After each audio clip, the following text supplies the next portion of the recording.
Are you ready? Can crush us. It don't really get no better than this. The podcast that you're looking for if you're really heavy into wrestling. Hosted by the Mark. Energy that's so amazing. Gotta keep it entertaining. Rep the Can Crusher Nation. Yeah, you know what's going down in the ring. Lights out when you hit a ding ding. Knock 'em out like boom bada bing. Hold it down, you can crown me the king. Got a shout out to the Miz and Duke the Dumpster. We choke slamming everybody. Power driving, hit 'em with a face buster. Yeah, this the show you need and it ain't no need for waiting. Mark, hold it down for the Can Crusher Nation. All about wrestling and keep it entertaining. Can Crushers Wrestling Podcast. Time to break 'em, let's go. Yeah, Can Crushers. Yeah, Can Crushers. Let's go. Hey everyone, you're listening to Can Crushers Podcast with Big Time Bill Collier. Give it a try, give it a listen. You won't be sorry. Welcome back to a Can Crushers Wrestling Podcast. We have a little pep in our step. At least I have a little pep in my step. Jenks seems to be happy as well. That is Sir Michael Jenks. I'm Mark the Mark. It is a wrestling recap weekend essentially here on the show as we talk about Wrestle Dream and some random stuff that happened in the WWE. Sir Michael Jenks, how are you doing, buddy? I'm doing good. How are you? You look a little lighter. The light at the end of the tunnel, I think, is shining bright. We'll say that. On me. On you. On me. On It you. is fucking shining. It is a beacon. It has finally come home. And we'll get to Wrestle Dream, but that the pay-per-view itself does not matter. The Can Crusher title is back where it fucking belongs, where it started many years ago. You've held it for almost as long as Roman Reigns.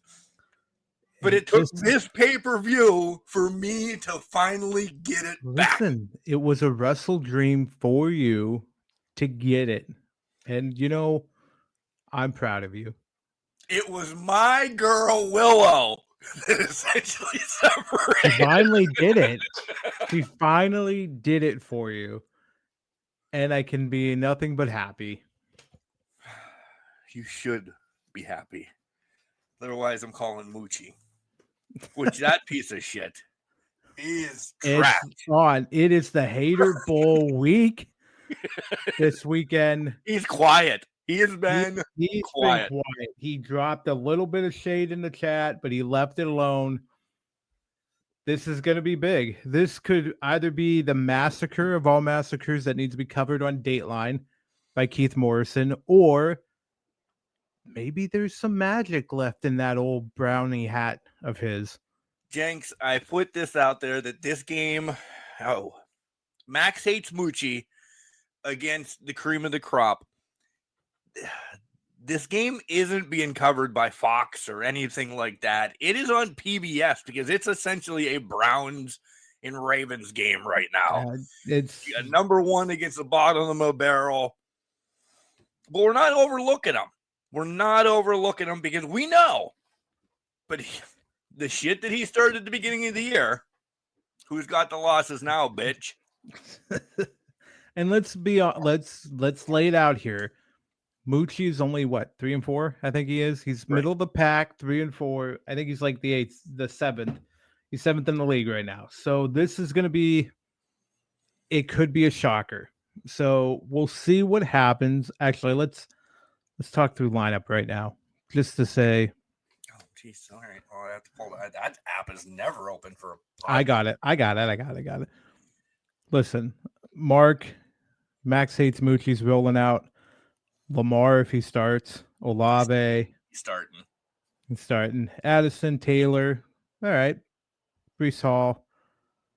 Henry, Flowers, Bagley, Green Bay. Hey, not too bad. Not too bad. Moochie. Jordan Love.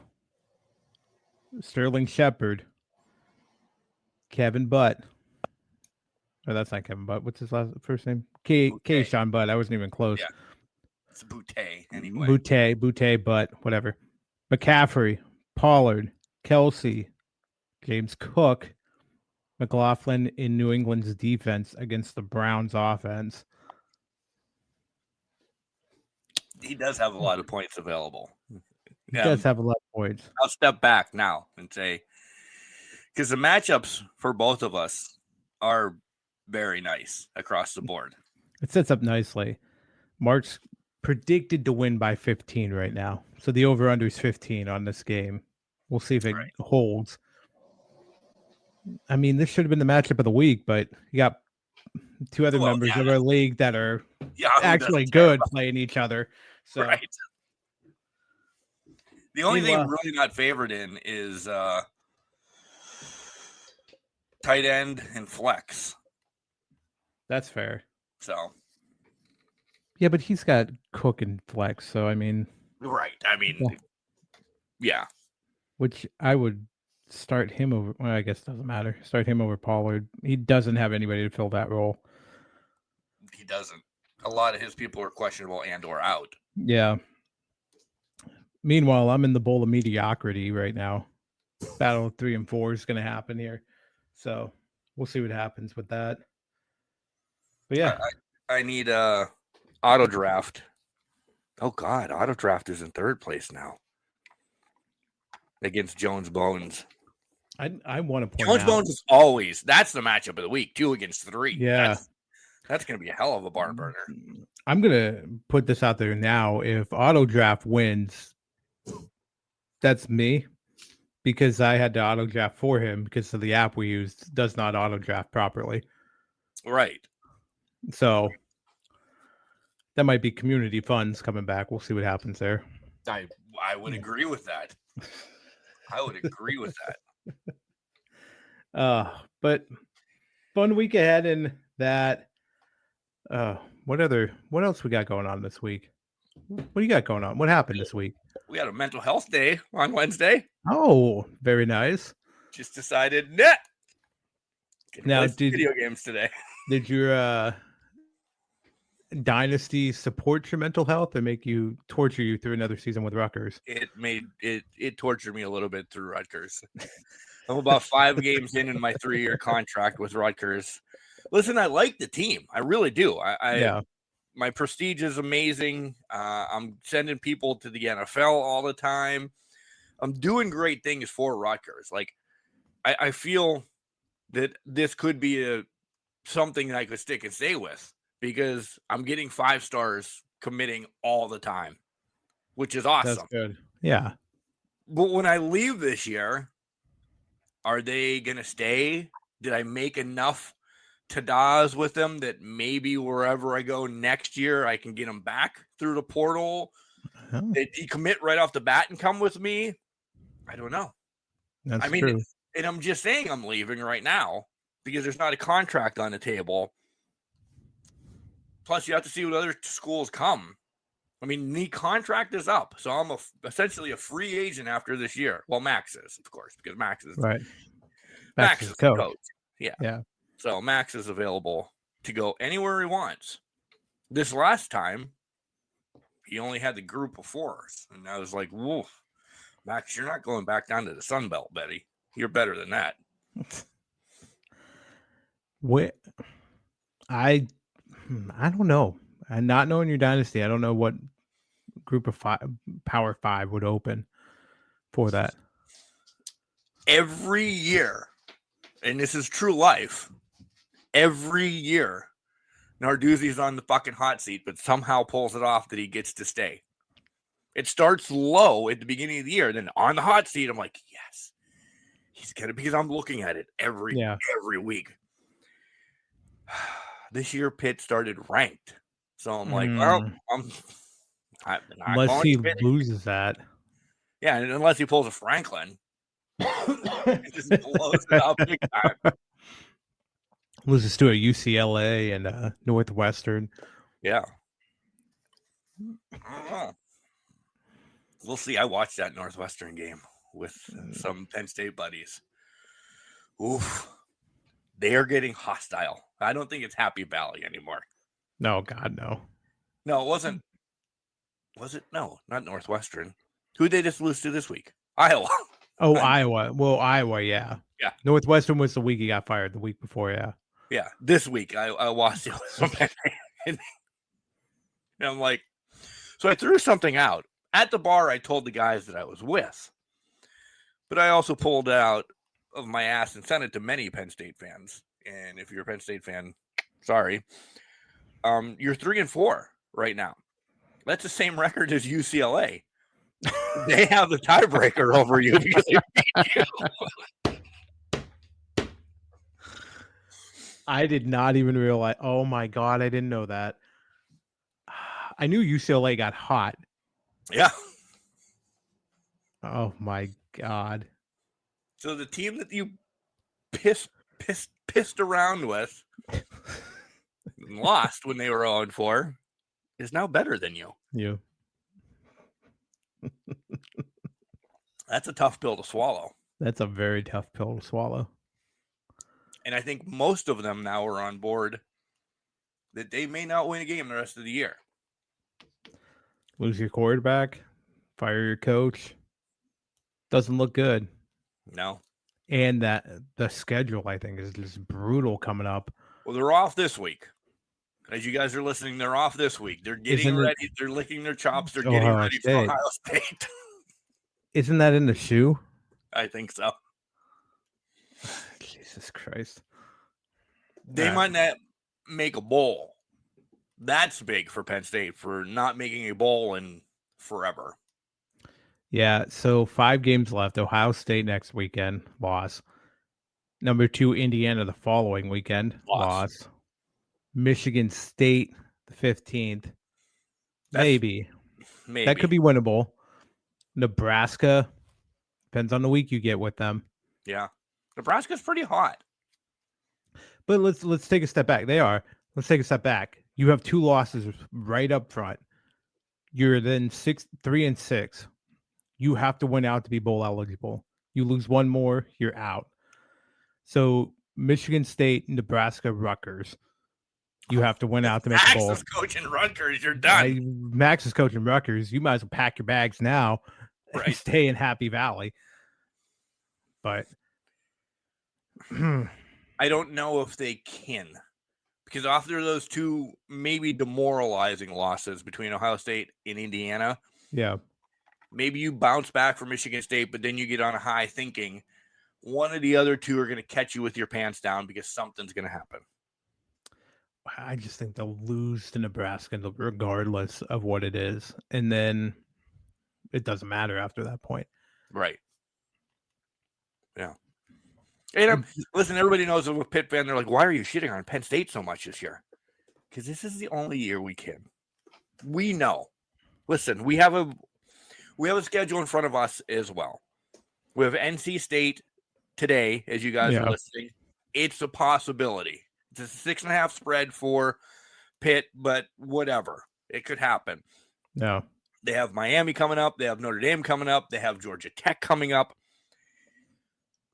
Those are all in my head right now losses. Yeah.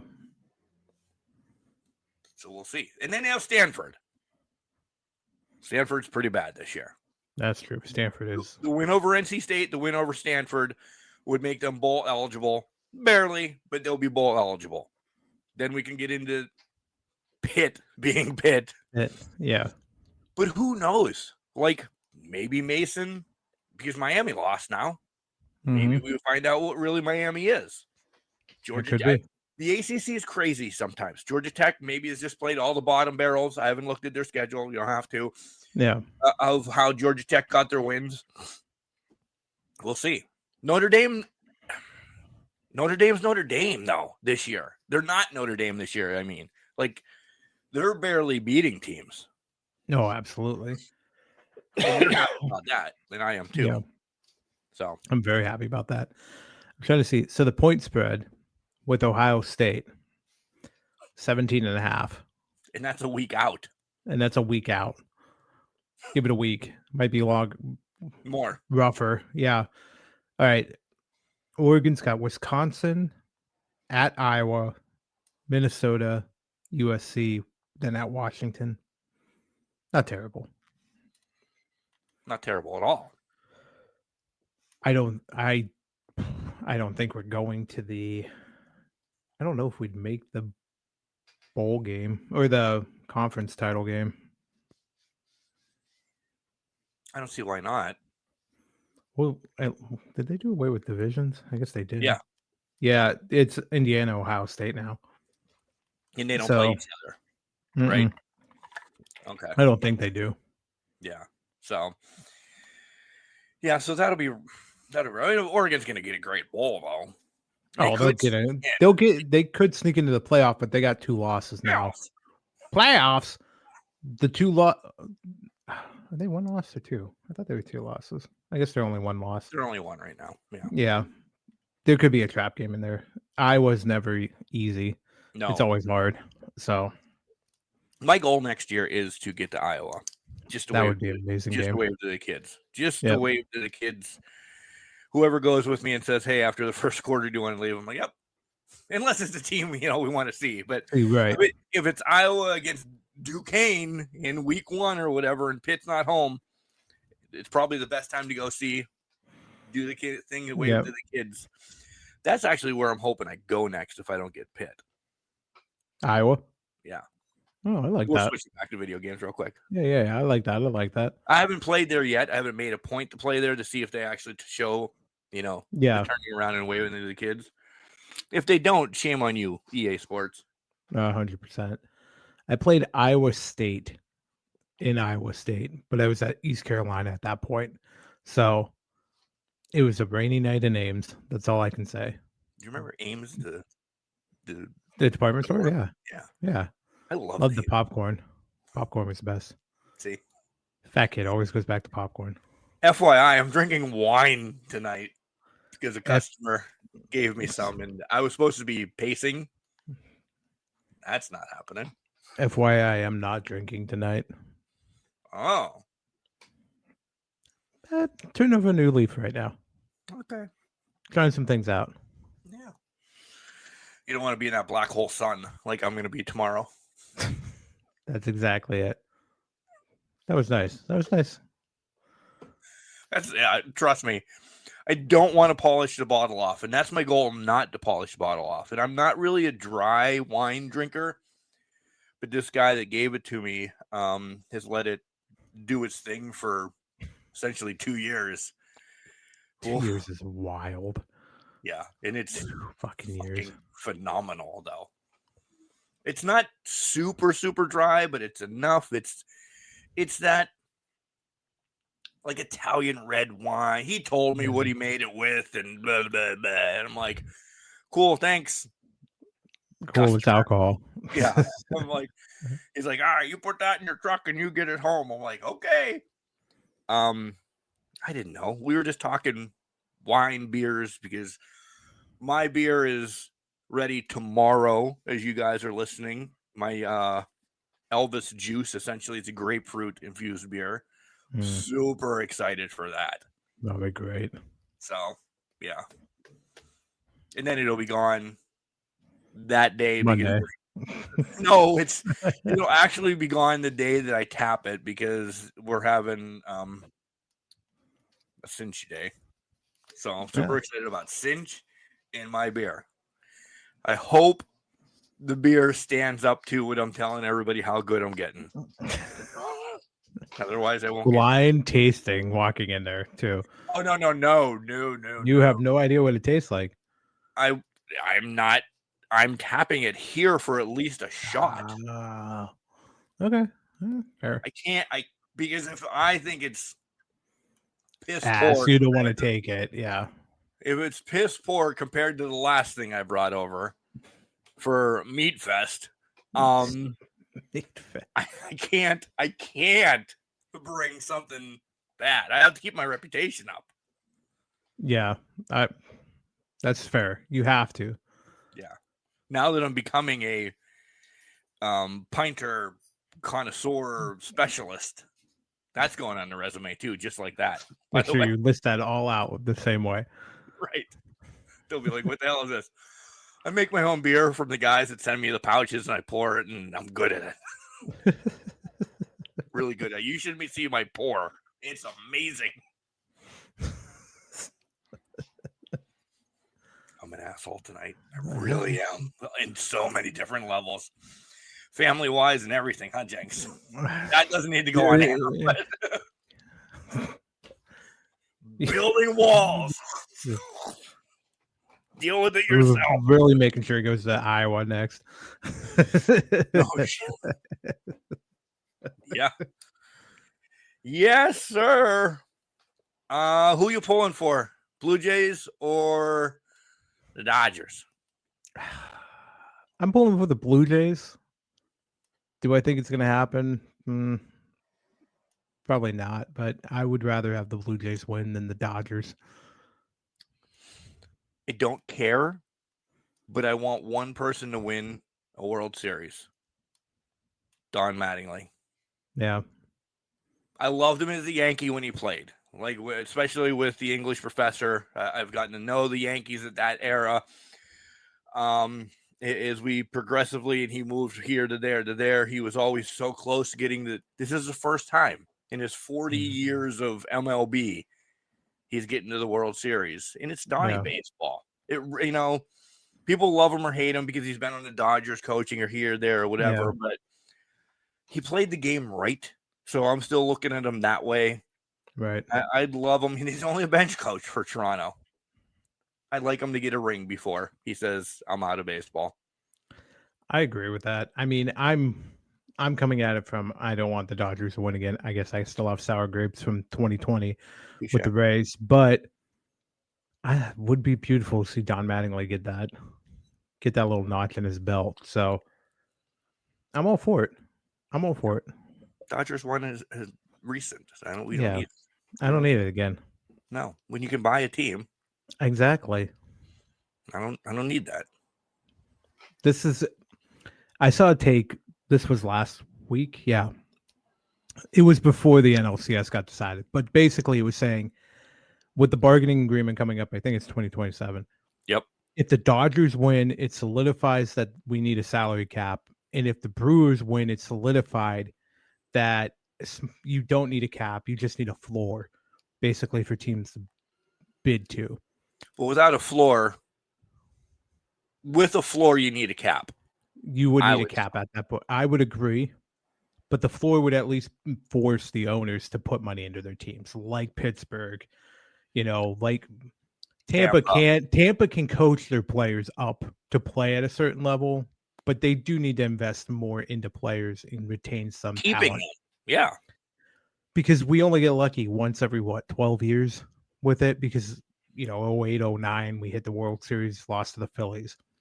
2020 we faced the Dodgers in the World Series. And it was the COVID. Okay. It was the COVID season, so it was what it was. But Max. That was the last time. Yeah, Max is all over the place. Yeah. Make sure you say it's a COVID. That's the year he was born, and he still hates it. I don't blame him. It was a rough year for all. But you get what I'm saying. Yeah. You got to push the team. You got to spend the money to keep talent in there. There has to be some sort of floor. And you're right, there has to be some sort of cap too, because these contracts are outrageous right now. Yeah. There's always times of like I want to be on like a bargaining agreement to figure out things that I'm not smart enough for that. But I don't know. Like Bobby Bonilla started it essentially the whole in our minds. Bobby Bonilla started the whole deferring the money, and now Shohei is deferring so much more than Bobby Bonilla is ever worth. But that's got to hit. That has to be in said year as well, right? I mean, do they look at it that way? I don't know. Like Shohei in 10 years, is that $70 million going to be on the books of 2030 or 2035 or whatever? Well, I think if I remember reading this, it'll hit the books at that time. Like all of that bulk will hit the books at the end of his contract. But what they did is they invested whatever money they were going to spend on him. They invested it so that it doesn't matter. Yeah. So in the 10-year mark, when they have to pay him $700 million, they already have $1.5 billion in an account somewhere. Yeah. And they'll just pull it out. Yeah. So you made money by deferring money. Absolutely. Yep. Exactly. And I think that's where I think a lot of people are like, you need to put a cap in. Yeah. Because you're now just fudging numbers to get what you want. Yeah. And that's basically all it is. Which to me as a player, I'm scared shitless that I get it. It's baseball. They're going to be around. But if I'm a player and I'm going into a business and they're saying, we're going to defer $10 million of your contract for 10 years, that's a little sketchy to me. That are you going to be around? I get the Dodgers are an established entity and baseball is pretty established, but you still have that fear. Yeah. What happens if this bargaining agreement next year doesn't go through and baseball folds and everybody gets into the banana ball? Exactly. Oh. What happens? Where's Shohei's $700 million that he's not a banana ball of getting it. Mm-hmm. He's in the rights of getting it because he signed the contract. Right. Yes, they have until 2050 to pay him, essentially, but if you're not making money after 2030, all fake numbers, by the way, folks, but if you're not making money after 2030, how do you get this guy his other $600 million? 100%. There's just no way. I'll preface this. We'll get to wrestling, but I want to save any hot takes on WWE for a WWE segment, essentially, because there's some things I want to talk about. We'll deep dive probably into them. Okay. Some are storyline driven. Some are financials driven. Again, I'm sure everybody knows where I want to go with this. But do you have any hot takes, AEW, prior to Wrestle Dream or before we get to the pay-per-view? I got something fun I want to do, but we'll do it after this. You can do it. No. I want to bring this up, though, first. If you go to Mississippi and you need a car dealer, look for the Jurassic Express Superman that's down there. Marco Stunt is working at a car dealer. I don't know if you haven't seen this. I have not seen it. It's on his Twitter. There's a car ad. He's hanging off a pole, and then he's in a suit and all that doing a car ad. Marco Stunt is selling cars in Mississippi right now. Mr. Fun Size is your Mr. Fun Size auto dealer in Mississippi. So kudos to him. Wow. Not even doing indie wrestling anymore? Maybe on the side, but you gotta make some bank. So I want to go buy a car from him. Go buy a car from Marco Stunt. What is that, like 16 hours? It's got to be more than that. No, 16. Yeah, it's not 16. You think? Mississippi? Yeah. I bet you it's more. If you're going to Google it from here, you have to add. I'm going Ridgeway. Oh, okay. I'm going to guess, actually, 18 hours, 45 minutes. Oh. To just the state of Mississippi. I don't know where it's taking me in Mississippi. Yeah, I'm good enough. What'd you say? 18 hours, 45 minutes. It's not, but I could see it if you stop for lunch and that. So here, it's 15 hours, 35 minutes. So if you stop for like breaks, walking, you could get to 18 hours. Yeah. Okay. Yeah, I would. That seems feasible because driving 15 hours through. A couple times I went to North Carolina, 12 hours essentially, only with a pee break when you're getting gas or It gets a little long. So, all right, I'm good with that. Do you want to hell of a guess? Yeah, it was a hell of a guess. Now I'm just fucking around. Do you want to guess how many hours it is to walk it? I got a bike option on here too. So the rest of my life because that's a hell. I don't know how fast I walk. Slow. that's fair. That's fair. But fuck. And this is real. This is real talk for me. Probably a month. Okay. Okay. So it's 370 hours, which is 15 and a half days. No way. You're power walking. There's no You're probably fucking power way. walking. You're probably power There's walking no at that. way I'm making from Ridgeway to the tip of Mississippi in 15 days. I'm dying probably by the time I get through West Virginia. First off. First of all, the route that's taking is through Ohio, Indiana, Kentucky, Tennessee, and then Mississippi. Okay. Damn it. But I didn't. I think it's going to cross the highway too. So you're on a highway basically. Right, which is illegal to Yeah. walk like Interstate 80 and Yeah, you yeah. know, not. Oh, I don't know. I don't know if illegal is the right word, but frowned upon. Yeah. Yeah. Damn it. I didn't put Kentucky into the mix of this, and I know how long it takes to Kentucky. Shit. I could have trimmed that down and got my gas closer on the driving part. Probably. You want to guess the biking? You would go across the Tanglefoot Trail, apparently.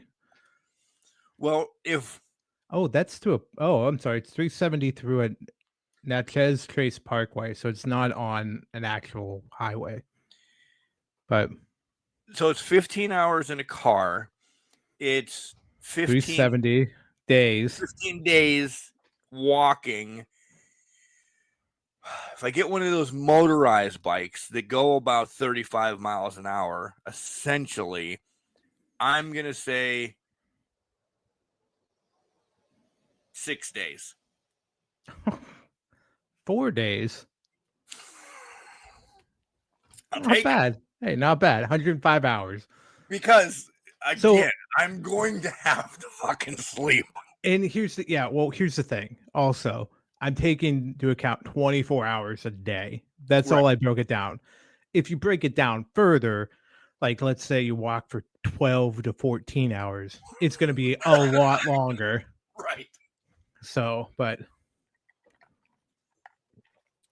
Feeling pretty good. I'm never doing that. no, nobody's ever doing that on this podcast. But hey, Never doing that. Wow. Barring emergencies, this has gone fucking off the rails all of a sudden, but this is what we do. Barring emergencies that you have to, your life depends on that, all that stuff. Just for funsies, what's the most you would walk? in one shot, Yeah. Like hours. so in the past, I've walked, 7 hours doing like Washington, D.C., walking around D.C. and that. So museum, all of that stuff. So that took about 7 hours. It was like 30,000 steps. If I had the right shoes, I could walk for a long time. To be honest, I like walking. Okay. But I'm also I didn't put I didn't think about sightseeing because I was like I'm including sightseeing. that counts because I've done Yeah. the same thing. I'm like Boston and Milwaukee and all of that. Like I've done those same things where you just park for a day and you just meander and you don't think Yeah. that you're walking for 8 hours, but you essentially are. If I'm walking like just on a mission through the wilderness, I'm getting bored. First off, why'd you have to say the wilderness? Because that's not going to happen either. First of all, wherever this parkway went through, obviously went through some sort of wooded area in Appalachia, where Right. you're gonna probably get kidnapped during the night. Yeah. Have you ever seen Wrong Turn? Yes. That was in a car. This is walking. The amount of cryptids that are in Appalachia during this time you're getting screwed. You're done for. Yeah. I was going to say like 2 hours. Like when I say, hey, MAX, let's go for WALK. Like We make 2 hours and we're both dead. We're like, okay. I will say that if I'm walking a distance, like I'm just walking into peril, like not knowing where I'm going, hills and all that shit, I ain't going past an hour and a half, 2 hours.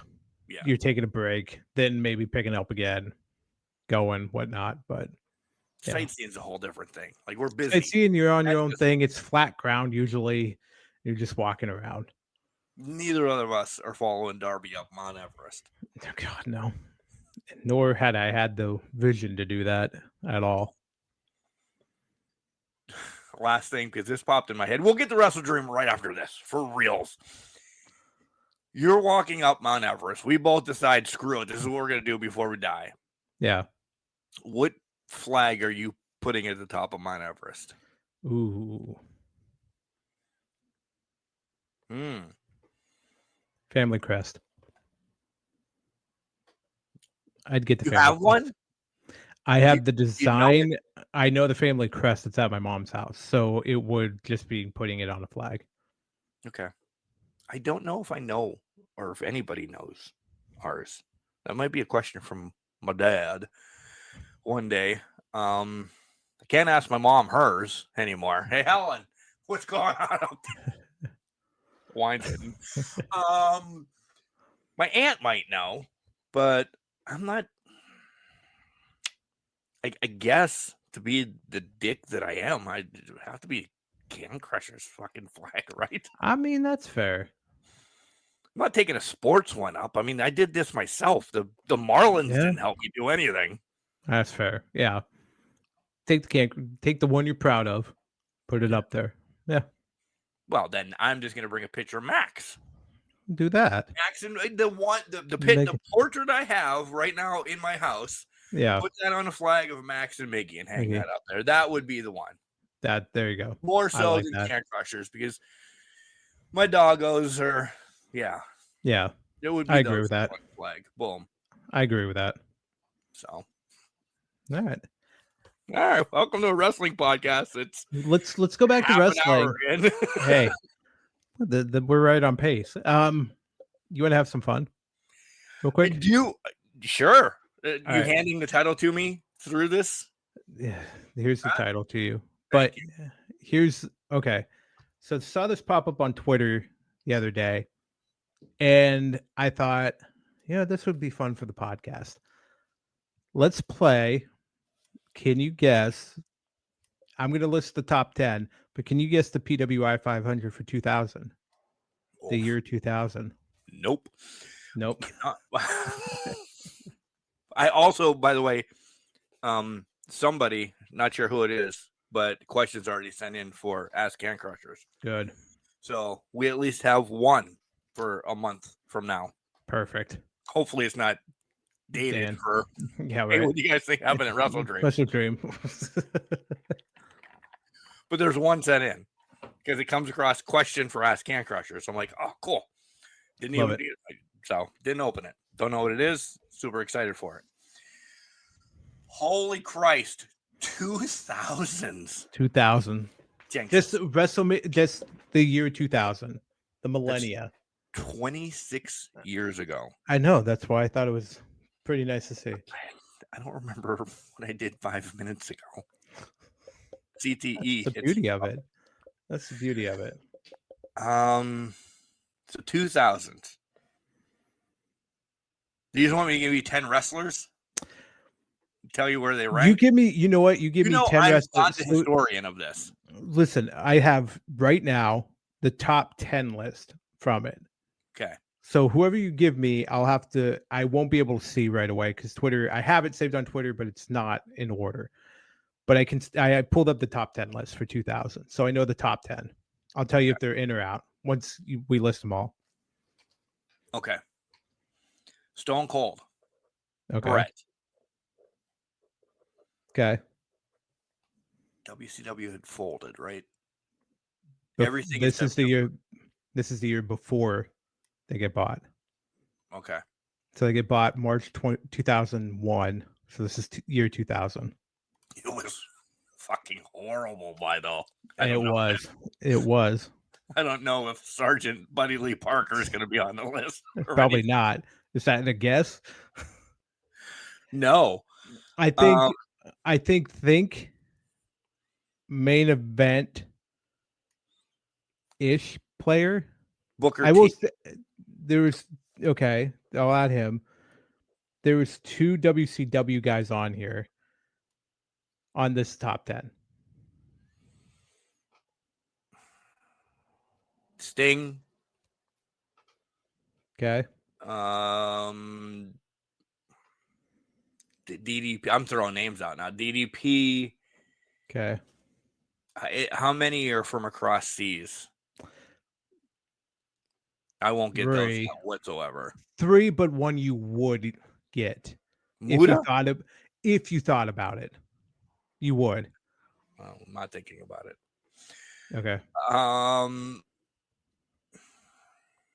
Nash, Hall, those are not on there. But all right, just go because You're done. All right. I'm done. I won't count Nash. So out of the 5 you guessed, 0 are in the top 10.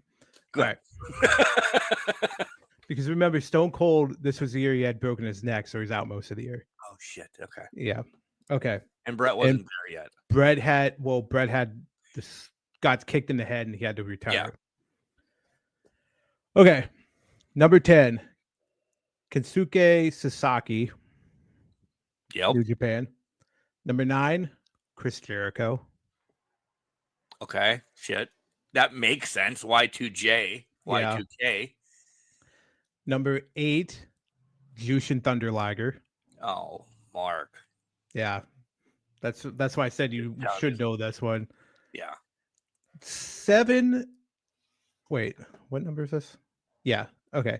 8 7. was 7 surprised me. Mike Awesome. wow.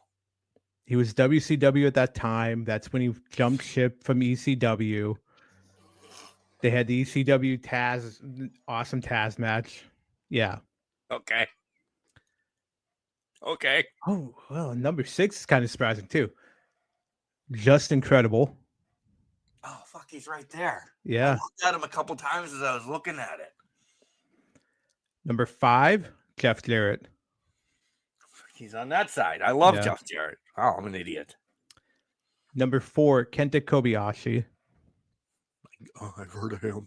Yeah, for 3, well, he who shall not be named, Mr. Benoit. Okay. I was gonna, but I'm like, I don't. You don't know. Yeah. 2, The Rock. Oh, shit. How did that not come out of my mouth? Well, and how did 1, Triple H not come out of your mouth? I don't know. So I'm a bitch. Yeah, because neither. You know which one hurts the most? I don't care about The Rock. The was it Liger? hurts the most. Triple H, I would bet hurts Thing. most. I was spitting water and crotch chopping everybody in my fucking path at that time. And if I would have thought and you would have prefaced this at all, and you did, it says 2000, Mark. Yeah. Y2K, Y2J makes perfect sense. Yeah. That was the shtick, essentially. Right. So that's one that shocks me, though. Listen, I love the guy. Well, he was probably, I would assume he started dominating ECW a little bit at that time, really running. So I guess that makes sense, but I didn't think he would be on that. I didn't think Mike Awesome would be 8. Right.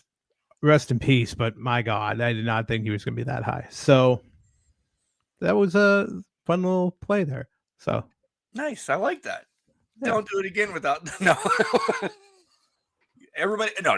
Listen, this has been going on for 8 years. Unless it happened this week and I took notes, I'm not going to remember. You have no idea. Yeah, absolutely. But I figured, what the hell? I'll throw it out there. I saw it. I thought it was an interesting list itself. Maybe someday we'll go back to 91 and do it again. Oh boy. Just to throw Mark off. We should do like 88. I might do better. It stops at 91. I know. I'm just saying. 88. We should make our own 88. Yeah, I would agree with that. Yeah. Maybe that's something we do for Ask Can Crushers. You guys, 1988. That would be Why did I pick 88? Um, Something's in my head that I made 88 a thing. I don't know. It was, yeah. All right. We'll wrap back around to that. There is a year that we should, prior to 91, and get everybody involved to see what they say, because that would be fun, I think. What are you thinking? Are you going to wait? No, I'm just saying, like, even a top 5 of like 80. To these, yeah. Something like that. It could be a special that we have in our back pocket for top 5 for the 80s, Christmas. 90s, 2000s, 2010s. Yeah. Yours, mine, the nation. Whoever, yeah. I like that. I like that. One of the holiday specials when we're definitely not going to be on the air. We just have it in our back pocket. I don't hate that. Listen, we'll talk this week and get you guys some schematics on this, but that show is going to happen. Like Thanksgiving is right around the corner. That might be a perfect time. So if you want to start processing it in you guys' minds as well, Can Crusher Nation, I'm talking to you. That would be a perfect thing to send to cancrusher69@gmail.com or dust off your landlines and use our phone number that Jenks knows, which is 814-299-6687. Go ahead and give us a call. Give us a ring. Those would be great ones. Listen, I love lists on cancrusher69@gmail.com, but to hear you guys' 80s, 90s, do you want to stick to 80s, 90s, 2000s? Let's do 80s, 90s, 2000s. Yeah. We'll leave 2000, do the 80, 90, 2000, I think would be perfect. Yeah. Stop before you get to the 10s. Yeah. Right? So you have essentially 30 years. Exactly. That's going to be fun. Yeah. I'm all about that. Get it to us by November 15th. Essentially. Yeah. This way I have time to pull it up and because that probably will be our Thanksgiving podcast. Special. So we could, we need it by then because we need to calculate all the results because it would be the nation's overall list. Put it together. Yeah. On my part. Yeah. We'll get it taken care of. And then we really essentially have 2 weeks to sit and do nothing but eat turkey and watch football. Beautiful days. Beautiful days ahead. It's a beautiful day. Is that you too? Yeah. It's a beautiful day. You know it was a beautiful day? Saturday. Wrestle Dream. When you lost motherfucking Can Crusher's title. Yep. There's a dead horse and I keep beating it. But it's been a long time since I held this strap. It's very, very cold out here without my title. Yeah. That's all I'm going to say. Then it should be. It's going to be a short-lived reign because the last time this happened, you were a transitional champion. So I'm just telling you that it came right back to me. So I'm hoping at least to Mania. That's a nice reign then. Maybe. It's nice to have dreams. Wrestle dreams. Nice to have wrestle dreams. So, Jenks, we know that we're getting right to the show. We've pandered long enough. Did not watch Parking Lot Brawl, Backyard Grilling season, or whatever the hell. Technically, you watched half of it. Half a match. I did. Like, what the hell? Even when I started the pay-per-view the next day, it started. I'm like, what are they doing? I thought I missed something because I had started the pay-per-view, but I ran to the bathroom and I come back. I'm like, did I miss a fucking hour and a half? What happened here? Right. Like that. There was no welcome to Wrestle Dream. Fireworks were in the middle of a match. We're it kind of looked like they fucked up. It did. Yeah. I also appreciate what they were trying to do. I also knew what you think they were trying to do.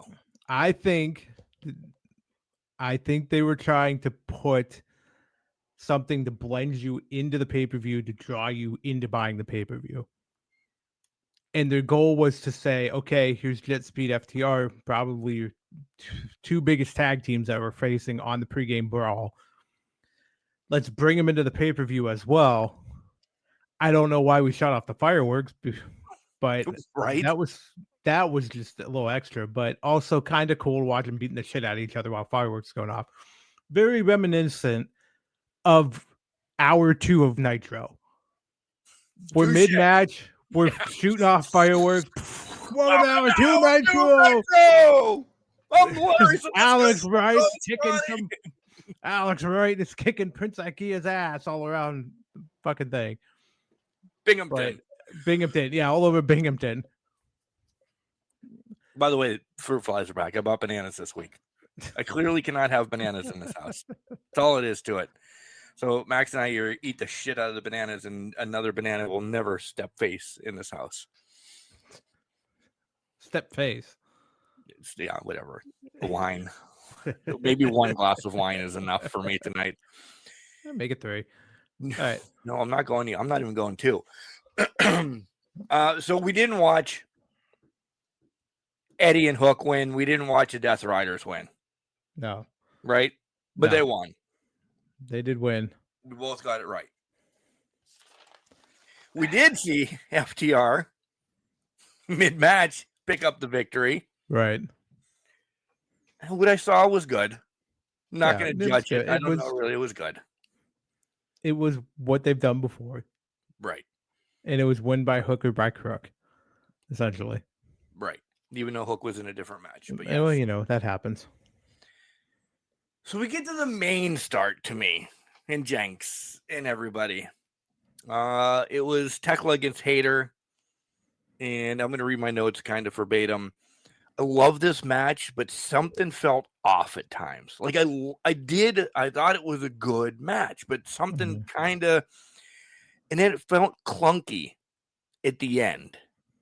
I don't know if it's their first time in the ring together, essentially, but I feel like this could be something that we want to see down the line.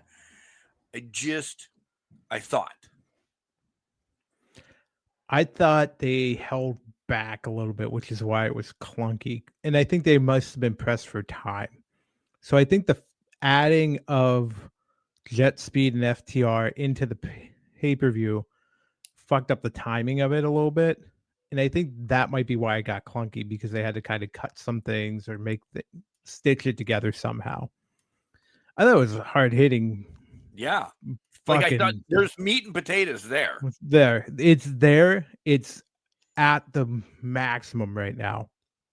But to your point, it's just missing. It just missed the mark a little bit, but I think it's because it had to be clunky because of the time constraint. By the way, Willow and Bane were also on the tailgate. Oh yeah, you didn't even mention that one. That's the one you won it. That's the one that you won on. Yeah, well, not really. I won on the one later in the show as well. Well, yeah, touche. I mean, I got both of the opposite ones that we were different on. Bunch of bullshit still, but okay, it's fine. We both picked Tekla, so when Bane wins this, Hater. I'm a hater. Hater, I'm reading both things at one time. When Hater wins this, I'm like, oh, what are we doing? But essentially, I think it's for what we'll talk about what happened Wednesday. I think we already know maybe the outcome of that, and we'll get there when we get there. Yeah, that's fair. But next matchup is Bucks against Jurassic Express, $500,000. We nailed this. The broke Bucks, right? I said we need this more. We need broke Corbin. We need something to stick like that for a while. It was a good match, but I think for me, good is the top that I can give it, because there was a lot of repetitive and there was way too many false finishes. Crazy spots. Loved them. I think there was 97 false finishes in this matches. Yeah, they kind of overdid it. They overkilled it with the false finishes. They could have cut it back by 14 and been fine, and it would have been good. I love this. I love the match in general. the lead up to it, the broke bucks, everything kind of played well together with the bank account screen and whatnot. Oh, the Um, entrance was the super entrance was awesome. Yeah. amazing. They didn't even have enough to buy at the pay-per-view, which was No. fantastic to me. So, but to your point, the false finishes kind of start taking away from it a little bit at the end. I'm glad the Bucks lost, but then again, I just wanted to see less false finishes. Let's just get to the finish and end it. Yeah. At this point, This was longer than it needed to be. And This I is- didn't know it was called the Countdown to Extinction, their finisher. I think they just named it that, did they? Saturday night, I think they just named Maybe. it that. Which I love this. I love that name. Yeah. Well, it makes total sense for him. Right. But was that their name before the finisher? I didn't think it was because I don't remember him counting. Right. I don't. Then we have the demand against the Hurt Syndicate. Listen, I don't know what they're doing with the Hurt Syndicate. I thought, based off the events on Saturday, bleeding into Monday night or Wednesday night, they were going to win the trios titles. Without it, yeah, we can blend this one. That's fine. Yeah, and it makes sense. It would make sense with we know that Joe's done soon. Yada yada yada. Let's start transitioning. Let's have him start just chasing the world title, mess around, whatever it is. Why are we still doing a thing with the demand? Right. You made them lose. If you weren't going to put them over, then there was no point to this whole thing. No. So I have no idea why we're playing this again, because it's going to end up being a third pay-per-view in a row. We have the Demand versus the Hurt Syndicate. But the Hurt Syndicate's up 2-0. Right? You froze. Summon a bitch. Yep, there you are. Did I? Yeah, you're back. They lost the first pay-per-view. So they're 1-1, technically. Okay. So I guess maybe we need a rubber match. No, but they won on they won on TV on Homecoming. The Hurt Syndicate did. So it's 2-1. It's 2-1. They should have ended it. You would think. It clearly didn't after Wednesday night.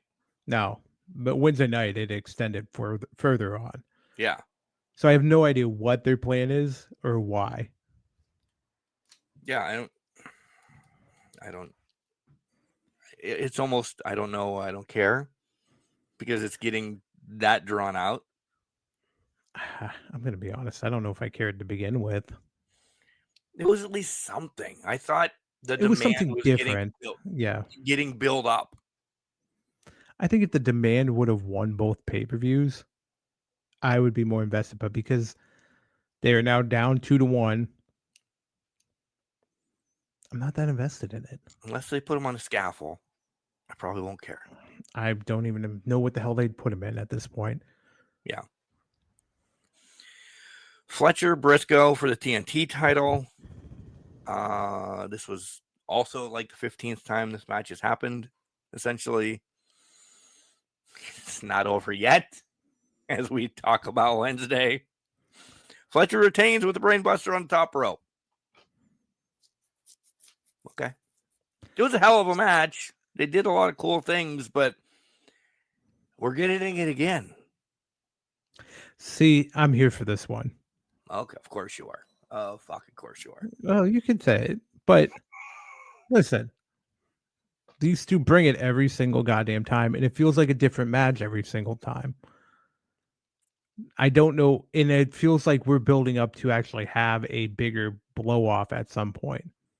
The series is 5 deep. I think it's 3-2 right now, Fletcher. Yep. We're getting a best of 7 out of this. There's a direction here with this. With the Hurt Syndicate and the Demand, I just don't see the overall direction. If it's going to elevate the Demand, fantastic. Let's do that. But there's so much parody in it that it just doesn't seem to be clicking as well as it could. Yeah. No, yes. On the trios, yes. Yeah. For this, We could get a specialty match coming up between Fletcher and Briscoe as well, Right. which would- adds a little bit. Would tie it up 3-3, and then we have to get a specialty match. To do it, to end it. Essentially. Yeah. Yeah. I think with the Hurt Syndicate in that, I think it needed the titles to make it even more relevant or make it even better, elevate it more. Because then we're chasing with aren't two doing of shit them. with those titles. No, absolutely not. Use it as a plot device for this rivalry. That would make sense. If they won the titles on Wednesday, I would be invested in this going forward because then, okay, the demand's coming for the titles instead of just for the Hurt Syndicate. They win the. We're really just shitting on Fletcher and Briscoe, but we'll get there. We went back. The Hurt Syndicate wins against the Ops. They're celebrating mediocrely, celebrating afterwards. Demand comes in, beats the snot out of them, looks at the titles and says, "These are ours," and then it's literally throw them on all three of them. Yeah, that didn't happen. Exactly. If it did happen, that would push it to Full Gear and actually make it watchable TV for the next month to see that. But now it didn't. So there's no, to me, there's no thing going forward until the actions are explained and I can hear it, I guess. Maybe, but at this point, pride only takes you so far. Aw. We're positive here. We are positive. I'm positive that pride only takes you so far. Moving forward. Stat against Tony. We both had Stat. This was exactly what we said. Kind of the tossing of the torch. She fought a ghost, essentially. Did. And it was a hell of a hard-hitting match. I knew this was going to be two matches in one, essentially, then when Monet was bebopping around and then Stat came back out afterwards. This was both of these matches were one segment, essentially, of Wrestle Dream. Yeah. Absolutely. Which I didn't like because I think it took more away from the passing of the buck or whatever you want to say, the torch or whatever, from Tony to Stat to get Monet involved to win her 11th title that night. Then the next night she goes somewhere else and wins 12. Yeah. I liked the match between Stat and Tony. I didn't care that Monet won the ROH title, and I hated that this was all one big ruse just to get us a month and a half away from them facing at Full Gear. Yeah. No, absolutely. I appreciated that the ghost of Tony past was basically fighting for life but wouldn't give up. I thought that was a nice little play to it. Just basically like the Ric Flair, the super kick, put me down and out of my misery. So Toni Storm now needs to find herself and find the non-ghostly portion of her spirit. Does she at this point? When Mariah had the title, she kind of took like 3 weeks off, essentially, just as an injury. Do we not see Toni now for a couple months and actually give her the break that she deserves? This is the thing, because this kind of blends into the tag titles. Because Toni Storm is in the tag title tournament. Right. So with Mina. So I guess how does that bleed into everything now?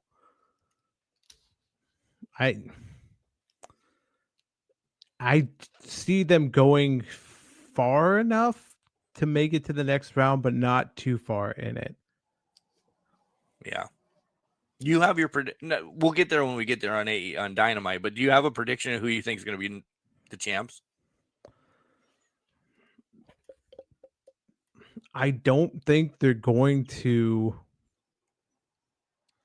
Before Athena Monet joined it, I thought okay, maybe Tony and Mina was going to be the winner of it. But Monet and Athena is in this thing now. And you would have to say that Monet would need to lose again before doing it. I just don't see that being I see this. I'm going to get into it. I see this becoming Monet winning the inaugural title, tag team titles in another promotion. Mm-hmm. Against, I know who already. Yep, I know who too. It's Tony and Mina at this point. Yeah. That's how the brackets are broken out. Yeah. Yeah.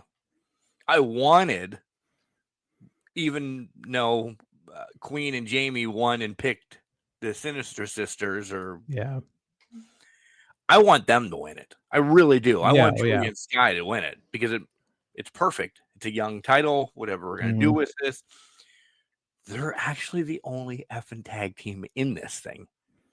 Oh, absolutely. Here's the stats, because I had pulled up the stats. Somebody posted stats. Here are the number of tag matches these women have wrestled together. Okay. Now, number 1 is Anna Jay and Taya Mello, 18. Okay. Fair. 2 is Megan Bain and Penelope Ford at 11. Okay. 3 is the Sisters of Sin, Julia and Sky. Then we fall off a cliff. Oh, fast. Tony and Mina have wrestled 2 matches together. Willow and Harley have wrestled 2 matches together. Hayter and Queen Aminata, 1 match. The one that they won. Yep. Mercedes and Athena, 1 match. Alex Windsor and Riho, 1 match. Yet they're all in a tournament for tag titles. Yeah. So if we get a match in, we could be in this tournament. If we were women and had a match in as a tag team, we would be in this match. I want it. Again, it might be too many titles in AEW, but I do believe there should be tags for the women. Yeah. We'll see what they do. If they do them better than the WWE, yada, yada, yada. Well, right now I'm waving the flag for it. But you goddamn better have storylines for this. I think the only storyline right now is going on in the Sisters of Sin and Aminata here one, because I'll predict this right now. Aminata and Hayter win.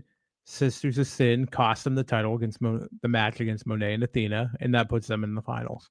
Yeah. But this happens before Full Gear, or is it extended out after Full Gear? Because we already have Monet and Stat first match announced at Full Gear.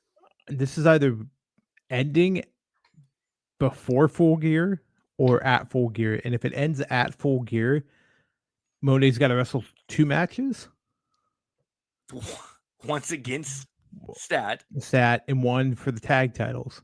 Yeah. Which then puts an asterisk on the win if Stat wins that match. Right.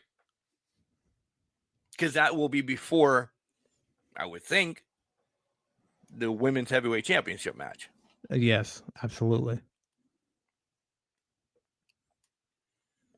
I don't know. That whole segment. That may be why they're pushing it. Maybe that's why they're doing it, so they can extend Stat and Monet to the end of the year. Possibly. Because then you put them on at night at World's End, 1-on-1, no fuss muss around it. And either Stat retains the title for 2 months and loses it there, or she beats Monet to finally solidify and cement herself as a legitimate women's champion. I like that. Moving along in Wrestle Dream, though, we get to another match that Jenks got wrong and helped me win the championship. It is Brodito against Okada and Takeshita. I went Brodito thinking that, I told you, I'm beating it. No, you can be the dick if you want.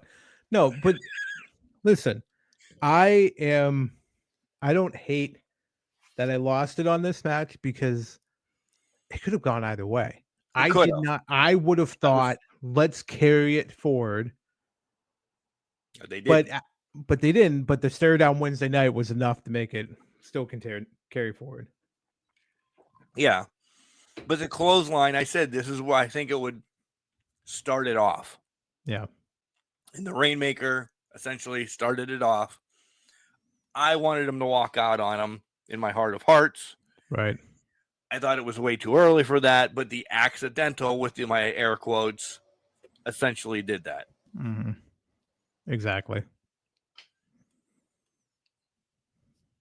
The match was a Dynamite main event match because I didn't. Other than that, what happened in the match, and Brodito wins and gets the match essentially just because he pinned Okada, Bandito pinned Okada in the match. He gets a match then for the other title Wednesday night. Yada yada yada. Was just to cover things up essentially. Oh yeah, tied off at the end. I thought this match was definitely pay-per-view worthy in its own right. And I thought it was fascinating to watch. Yes, I lost the title on it. Yes, I cried probably a little bit afterwards that I lost the title. But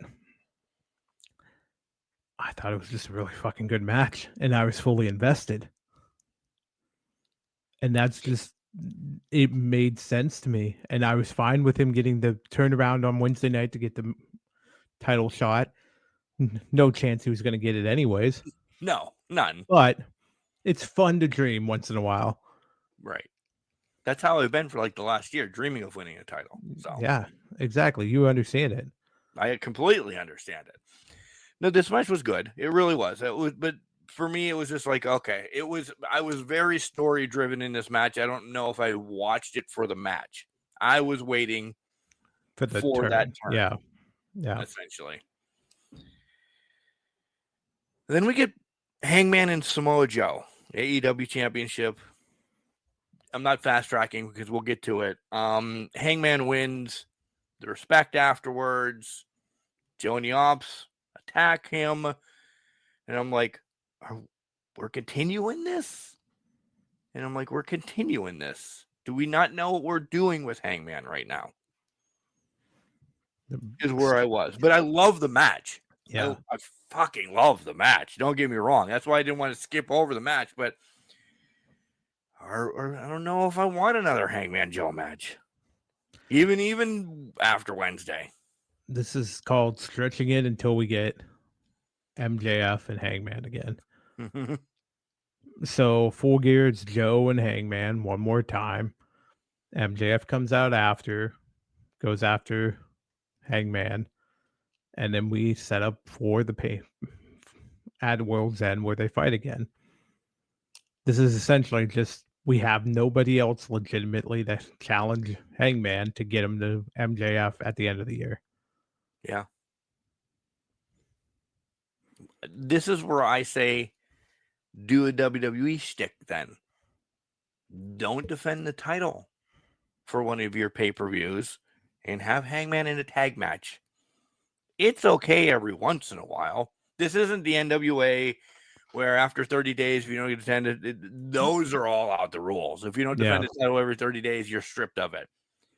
I would love the Crockett's or Tunney to be there and kind of have that because we see it across the board and WWE doesn't always get defended. Throw Hangman in a random match. It's okay every once in a while. You can build another story, whatever. I don't know if I want Joe and Hangman again. I don't know. Respect Joe being a douchebag. Joe's got the trios titles he needs to worry about. Yeah. And he's not. Well, first of all, he doesn't have a trios number one contender right now. Yeah, well, they got rid of that. They beat the number one contender who beat the number 6 contender, so there's no contenders left. There's no chicken tenders out here for this at all. No, there's not. Best dip for your chicken tenders. Go. Oh, I like a good ranch. Honey mustard's not bad though. Ranch is basic. I do like a good ranch. Well, Do you I'm a like basic bitch. buttermilk ranch or just regular ranch? Oh, both. Okay. I used to make buttermilk ranch when I worked at my dad's club, and then regular ranch, you can't go wrong. There's certain regular ranches you can't go wrong with. I completely agree. I am a huge honey mustard for the nugs. Yeah. And we're going basic ones. We're not bringing Chick-fil-A stuff or anything, but just basic. Well, I was going to say, are we bringing in McDonald's? Because if we're talking McDonald's nugs, sweet and sour sauce. Give me that green pack. That's a good pack. It is a good pack. That is a good pack. Max, raw dog and nugs. He doesn't need any of that stuff. I don't blame him.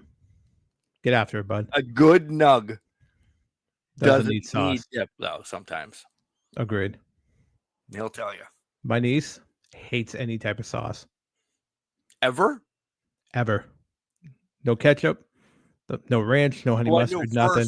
First off, ketchup isn't a sauce. It's a condiment. Right. It's not a dipping. It dips one thing. It dips one thing. Fries. Yeah. Right. But I'm just proving the point here. We're going to get hate on all of this. That's fine. Ask you can crush your 69 at gmail.com 814-299-6687. Bringing it back, hates every goddamn sauce. Will not dip nugs, fries, anything you can think of. She's not dipping. What have you guys done to her? This was her own doing. She'd pick either. This girl grew up on chicken tenders and ramen noodles by her own accord. Nobody did that. Nobody did that to her. We offered her other foods. Told us, get that shit out of here. She loved pizza, but her mainstay, chicken tenders, nuggets, ramen noodles. Chicken ramen or beef ramen? Chicken ramen. Of course.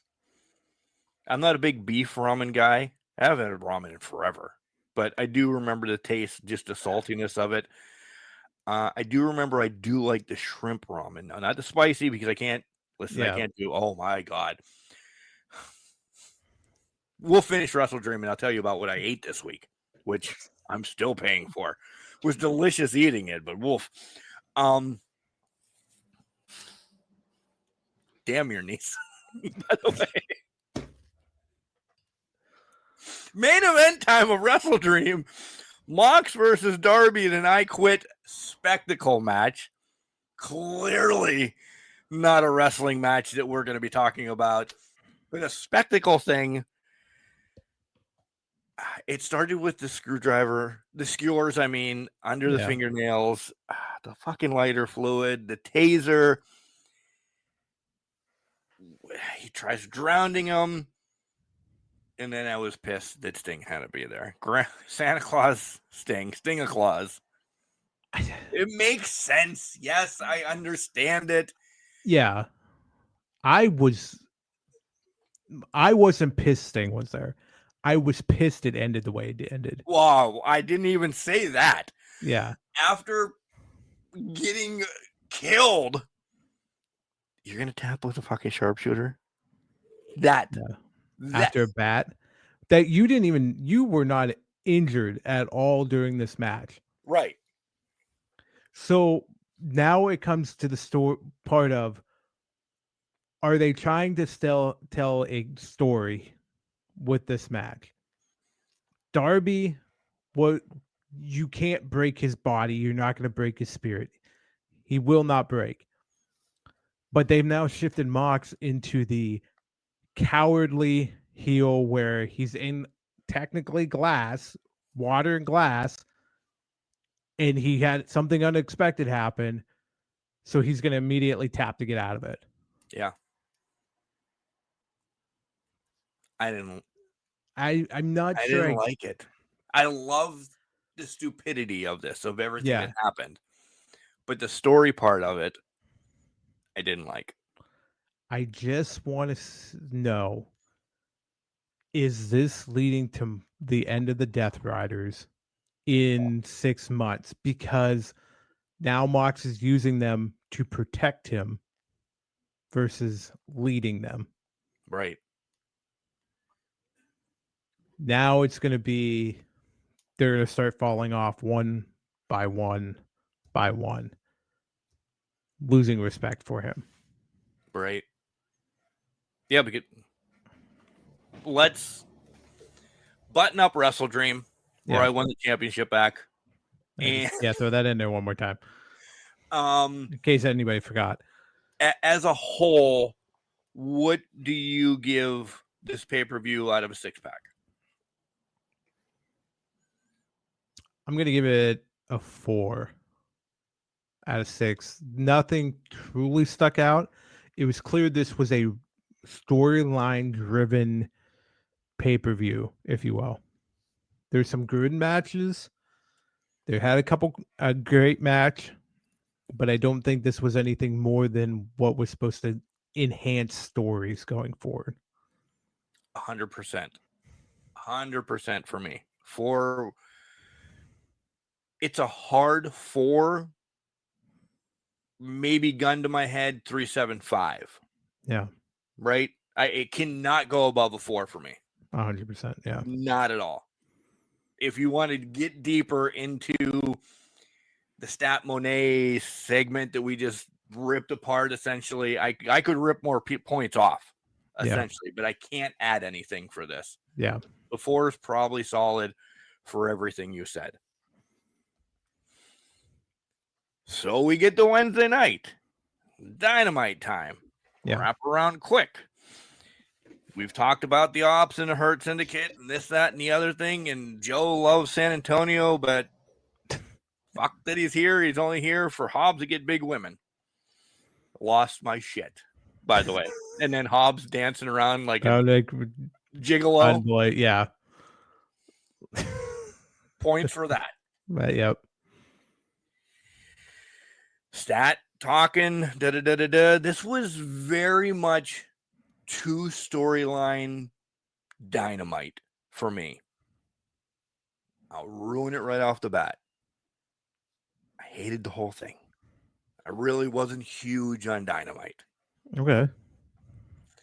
Darby comes out, he'll die for this place, blah, blah, blah. We get the 4-way match between the women that we've talked about. Hayter and Queen win. They pick the Sinister Sisters essentially in match 1. Kind of ruined it for me because I thought at least they would make it to.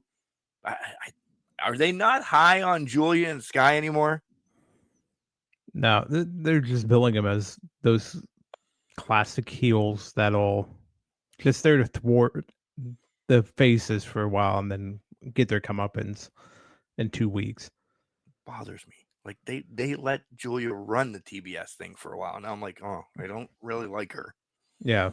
I mean, maybe they're the second tag team champions, and they're the ones that hold them the longest, because I think the first tag team champions, as we said, if it's going to be Monet and Athena, it's not going to be that long. It's probably going to be here. You have 79 titles, and this is where you just start losing them then real quick. Yeah. And it will tag title will probably be the first one.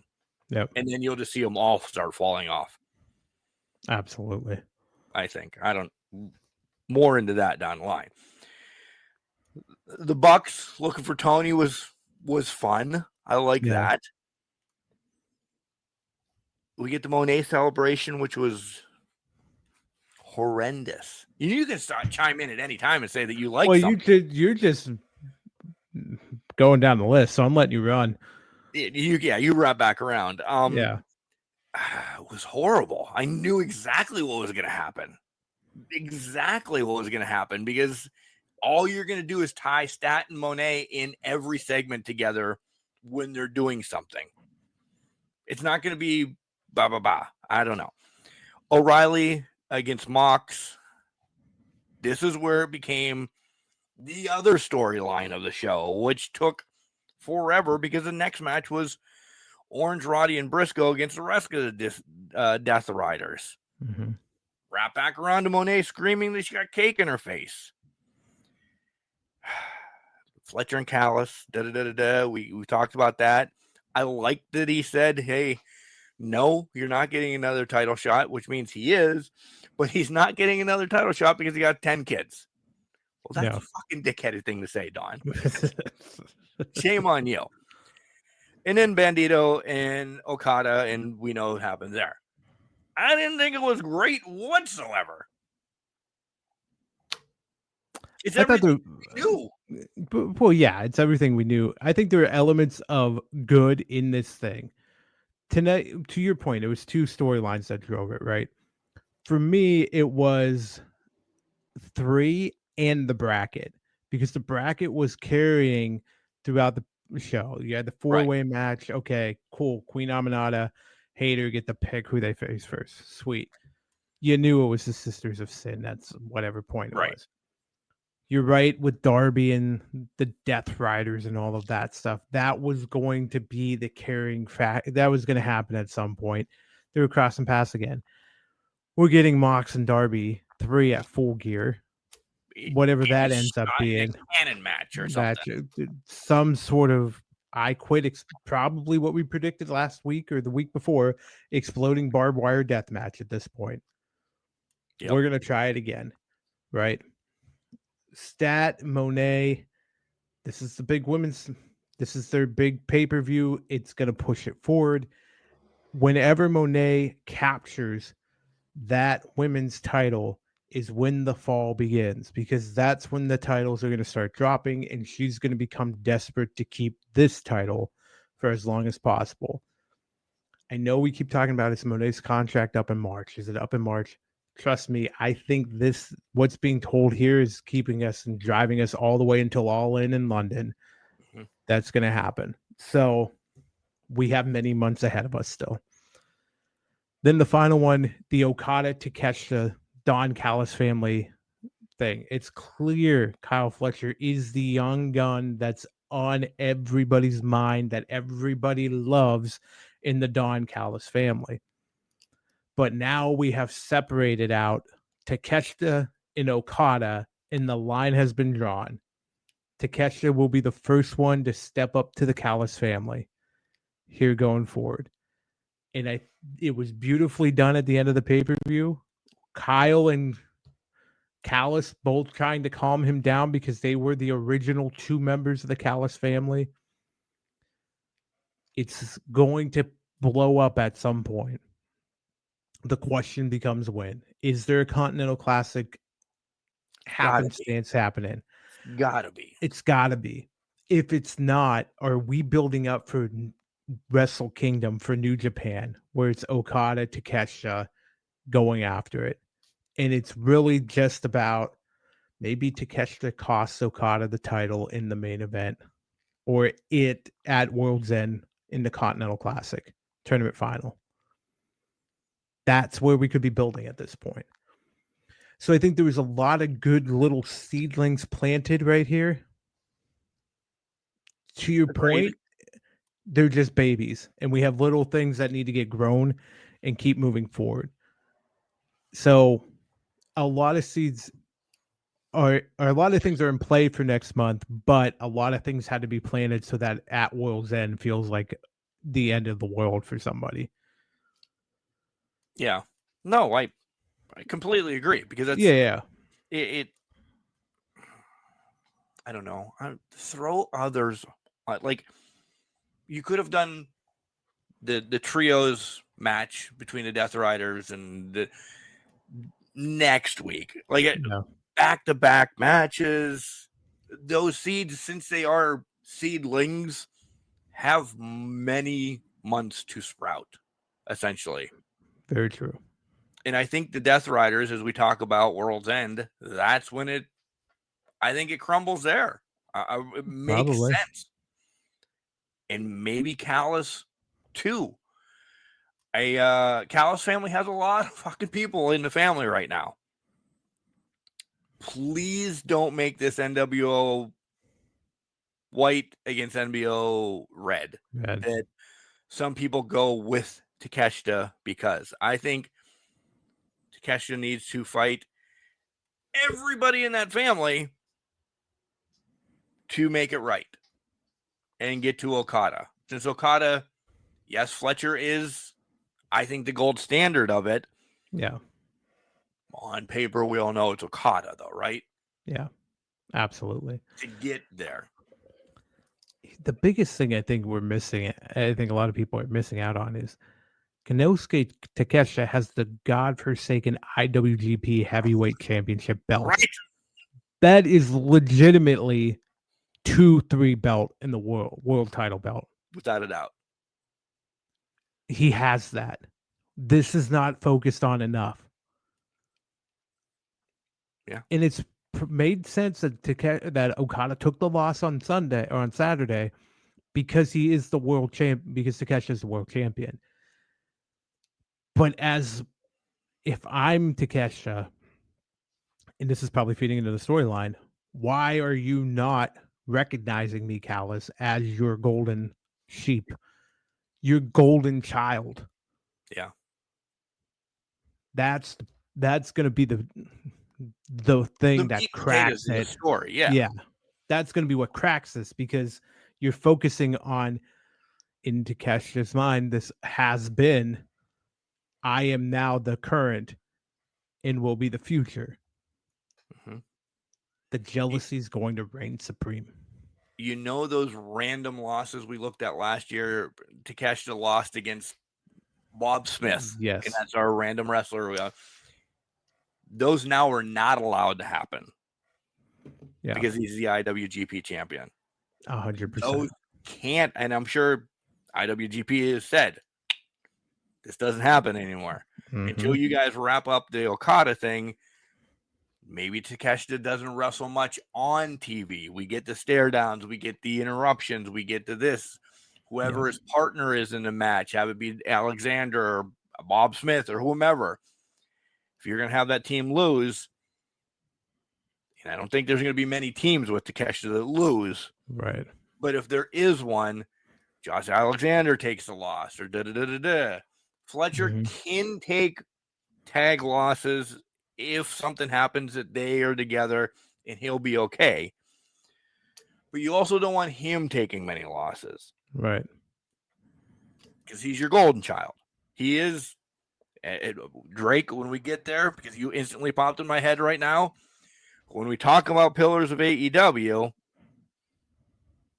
there he is. Without a doubt, Fletcher is, spoil it for December, without a doubt, Fletcher is one of them for years to come.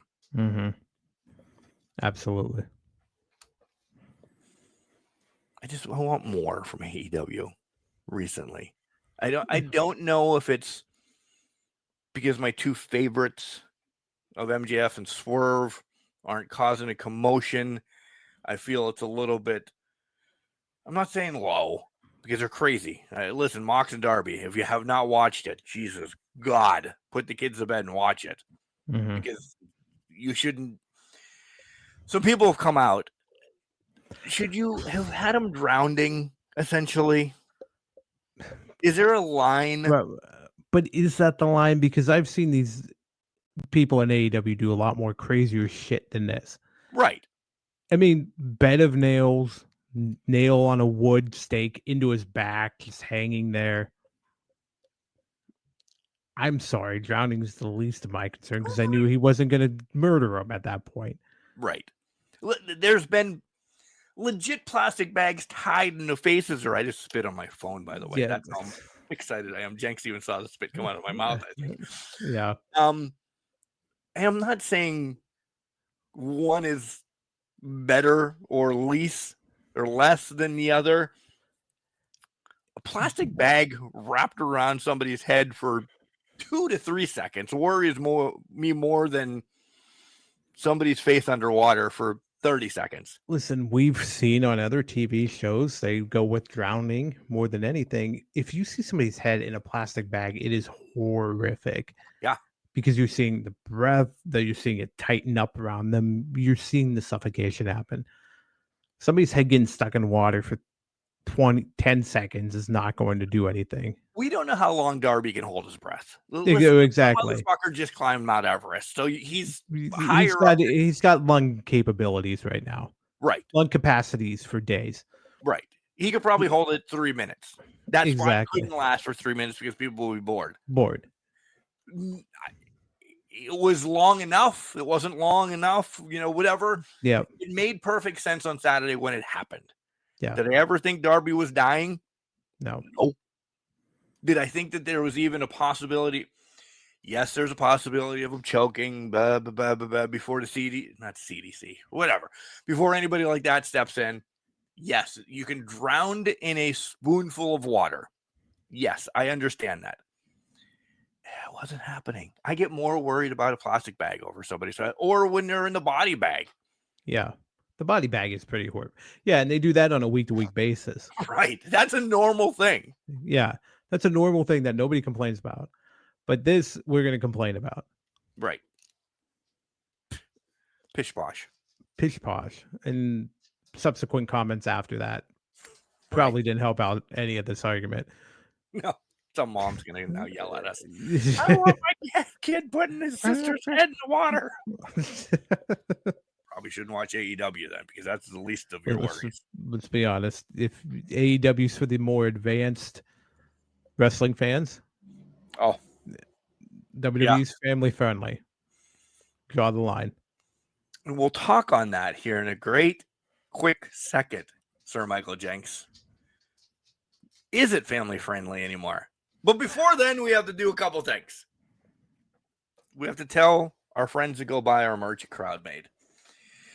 Go to CrowdMade, type in Can Crushers, and you will see the pint glass that Sir Michael Jenks will be getting soon. You'll see the new logo stuff of hoodies, t-shirts, beanies, so on and so forth on CrowdMade. Our old logo is out there as well. Go up and buy stuff. Whatever you do, you buy it. It helps support the show, but you also get to rep quality stuff and show everybody that you love us. Absolutely. You can also click on the affiliate. Wow. You don't have the link, the affiliate code down below for WWE Shop if you want to buy that non-family friendly merch from there. They have anything. They have it all. Hats, t-shirts, get your favorite people. The code may work, may have a discount with it, may not. It depends on the site. But just click it, support us, and we'll appreciate it in the long run. You can listen to us on every podcast site available, essentially Spotify, iTunes, iHeartRadio, Boxcast, Stitcher.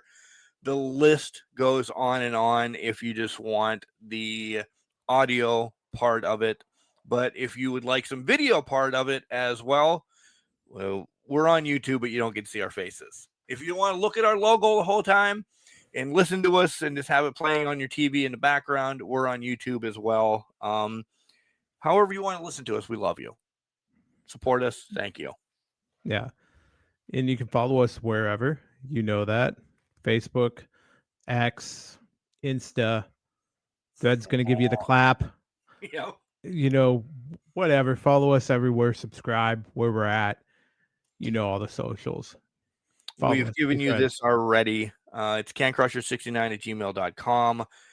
Get your 80s, 90s, and 2000s top 5 in for that special that we're going to have. Get your Ask Can Crusher questions in for the end of the year show.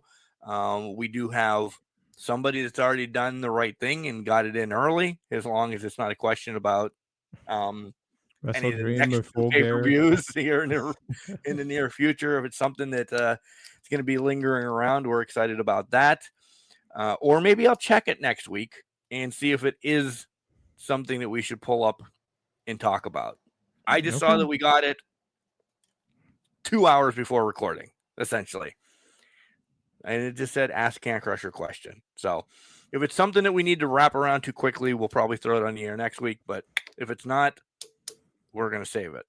And Mark gets a month and a half to sit on it and ponder it and think about it. Go fuck yourself. I don't read them. I know. Unless I read this one. But I have to. Well, you're going to have to this one because you need to see if it's relevant. Because it's a valid point. We're like a month and a half away. Yeah. We got to see if it's needs to be addressed here. So, anyways, one more time. Yeah, I was going to do that. Anyways, you can call us at 814-299-6687. Leave those questions for Ask Can Crushers your top 5 list for the 80s, 90s, and 2000s, or just tell us about your car's extended warranty too, because that seems to be filling up the voicemail right now. So I was taking the last little bit of like a communion shot out of my wine. You go to communion, you just take a little, you just let it touch your lips. That's how much was left of wine. I don't need any more. So during the break, I will just get a Gatorade or something to get that back in shape because I have to work.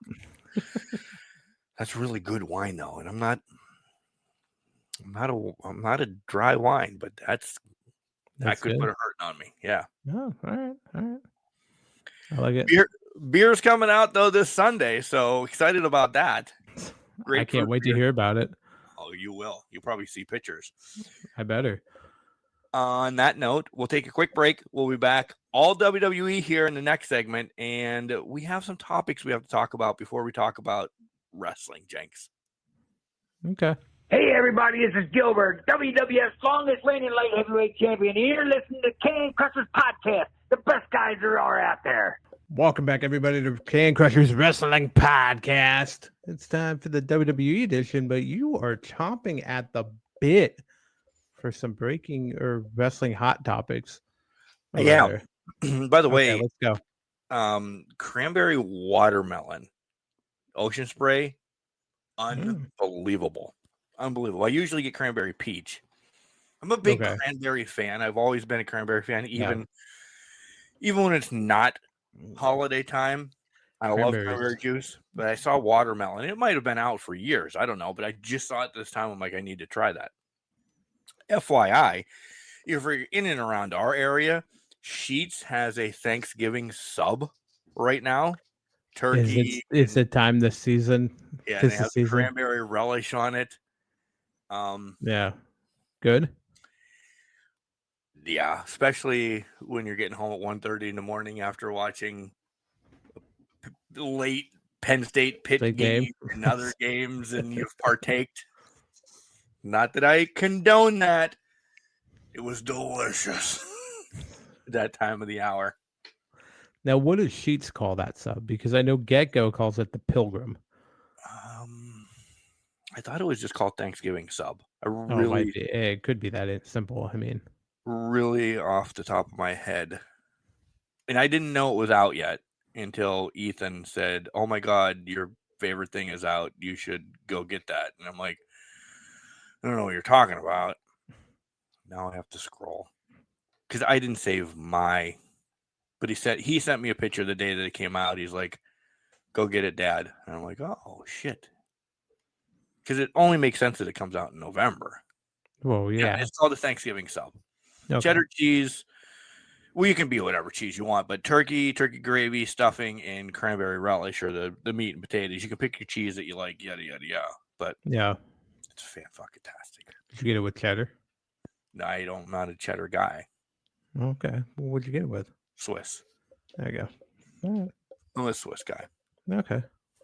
Very nice. All right. Yeah. Something I want to talk about. And it's one that everybody has been talking about recently. I've seen it all over TikTok. I've seen it on some of the other podcasts. So yes, we're jumping in right along with this. And we have touched on it before, but now is out to the MF and masses. ESPN is completely failing. They don't know a real number of subscriptions that they've got, but it could be anywhere from 1,000 to I thought I saw 125,000. I know that's a big discrepancy, but you don't know if you got the subscription because you're with Xfinity, you're with Hulu, you're with da-da-da-da-da. People just are saying, F you, TKO. Yeah. The last pay-per-view, the one that they're giving us right now, is WrestlePalooza. They bought all of WWE for $300 kajillion, and they made 30 off of WrestlePalooza. Yeah. And I bet you it falls quick after Cena's thing. And I want to talk about Cena's thing too, because my buddy is thinking about going to it. But I just essentially wrong word to use, but it's stuck in my head. TKO is going to be hemorrhaging money pretty soon, trying to keep up with this ESPN thing. Oh yeah, 100%. It was a gamble to begin with.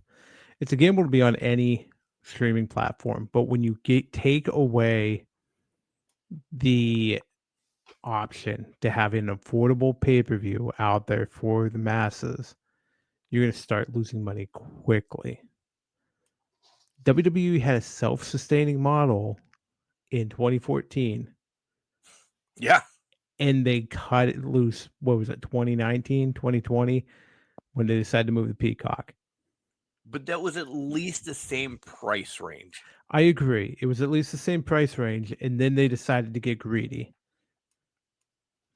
You need to gear your product towards the families. You need to gear your product towards those individuals and price it appropriately so people can afford the tickets. If you're going to hold it on a pedestal where you think it's the same as a exclusive UFC fight, where all these celebrities are going to want to come and they're going to be there and da-da-da-da-da. It's just not. That's not what it's designed to do. That's never what wrestling was for. Wrestling was for those people that wanted to go see something scripted, see something that was An experience. beautifully an experience, be entertained. They don't want to see combat sport. They want entertainment. They're trying to force it to be two sides of the same coin, the same side of the of a coin, but it's not. It's two different sides of the coin. Take his life out of this, and let's just look at business part. Yeah. Vince McMahon was right. Vince McMahon was 100% right. I know the sale came, and if Vince was still there right now, he's a money guy. Yes, he is. But would he have let it get this big? No. He's always said in every document, he's building for the family. Mm-hmm. He's building for the family. He wanted to be, I brought up Savannah Bananas, and this is stuck in my head forever. Jesse Cole, the owner of Savannah Bananas and the other 5 teams essentially now, wants to have 1 billion fans before anything else in his life. He wants 1 billion fans. Fans first. That's what they're always saying. Essentially, that was Vince first, right? I mean, you would go to, and I know the WWE live events, like on December 29th, I believe that's the day, there's going to be one in Pittsburgh. You could get just a seat there for like $40. Mm-hmm. If you want the experience that you meet 2 whomevers backstage, it goes up to like $350. At least the last time I looked at it. If the numbers are skewed now, let me know. But if you want, hey, ringside seats, you get to meet Otis and whomever backstage, because you never know until you get there. Right. But you get that experience, so you'll pay $350 to do that. That is something that you choose. If you just want to go to the show, you can do it for $40. Boom, bing, ding, you're wherever. They just don't do that now. It's just now those front row seats, no experience, are still $500 for a WWE live event. Or you know, they're just too godly. God love John Cena for what he's done for professional wrestling. The guy was on the podcast, early beginnings, my buddy Pat. He's thinking about going to Cena's thing in DC because he lives an hour away. Front row seats are $4,000. The last row of the nosebleed section is $400. Okay, so his family of 4 to barely see John Cena in DC on Saturday night's main event is going to cost him $1,600. That's not worth it. No. Or buy it for 30 and watch it at home, yada, yada, yada. I know that's always kicked back at you. Let's take that step back. It's free. It's on NBC and Shit, it Peacock. is. Yeah. So here's pay $1,600 or sit at home on your couch, order a pizza for $20-$30 and just Get a watch case it of beer there. for dad, a case of Gatorade for the kids, and mom a new fucking Gucci purse, and you're still ahead of the game. A wine from a random customer when you're there. And you're still ahead of the game. Yeah. By $1,000. Is John Cena, who Mount Rushmore, fight me, do whatever, everybody's got their own thing, Mount Rushmore of wrestling, is his last match for me and you to go, you're paying for your seat, I'm paying for mine, to sit right next to Green Shirt Guy, worth $4,000 to you? Absolutely not. Is anybody's match ever in wrestling worth $4,000 to you? No. No. So he's going to gamble because Pat's an idiot. And I said, you shouldn't even gamble, even to drive an hour and do something in DC for a day and then drive back home.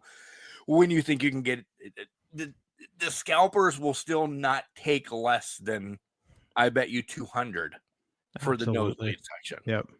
They'll eat the ticket at said point because they've already have backers, yada, yada, yada. Yep.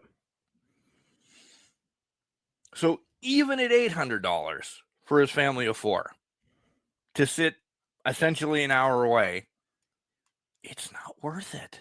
No. This is what TKO, and this is TKO's big thing. This is their big thing that they've done all year. They're pricing families out. Everybody should be fighting for this. This match, to be the dick that I am, and it would be cold as hell, if you really want it John Cena-esque, should be held at the Big House in Michigan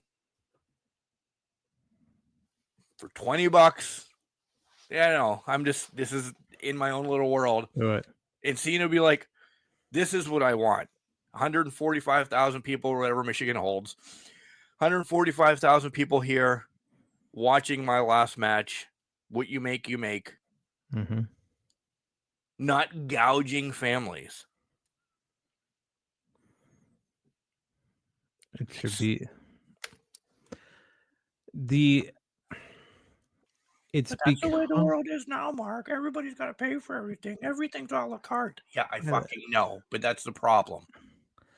That is the problem because they're overpricing. There's a reason there is so many goddamn sections open right now for that Saturday night's main event. Yeah. Because I just pulled up Ticketmaster to look at it. I think there is 10 sections sold. The rest are opened. And you know they're probably sponsors. Exactly. And they're not hard cam. They're hard cam. So they're looking straight ahead. Those are sold. Yeah. Everything else not sold. I mean, you could announce that it's John Cena against Jericho or Edge at this point. That's still not going to want me to spend that much money. Absolutely not. I would never. On a Saturday night's main event. When the only thing is going to be that match. Because you cannot have, I'm going to throw names out, and who knows who it's going to be again. You can't have Dirty Dom beating Cody Rhodes there for the championship. Yep. And I'm just throwing shit against the wall. You can't have anything outshine Cena's last match on this Saturday night's main event. Absolutely. You put in some reliable workers who won't take over the night, but also who will do enough to keep you invested. Because between every commercial break on, CBS Peacock, it leads to break with Cena. It comes back from break with Cena. You're going to see a montage of Cena stuff that whole night. John Cena's most memorable moments. John Yeah. Cena's title wins. John Cena highlight package.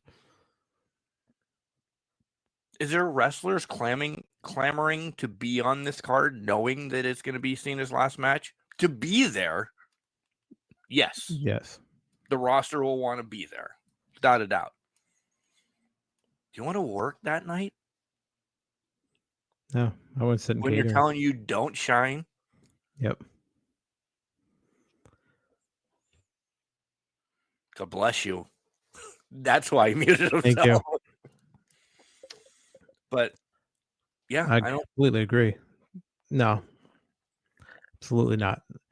They've lost the mark. You have to know your audience and not be greedy bastards. I get it. People can talk. Oh, it's to your point. That's country living. It's capitalist society. Great, but you lose money after a certain point because you've eliminated the fans, the people that were willing to pay the money to come in. If this is $50 a pop, sign that arena's sold out. I'm driving that. Pat calls me the other day. Do you think you want to go? Why didn't you buy tickets already? Yep.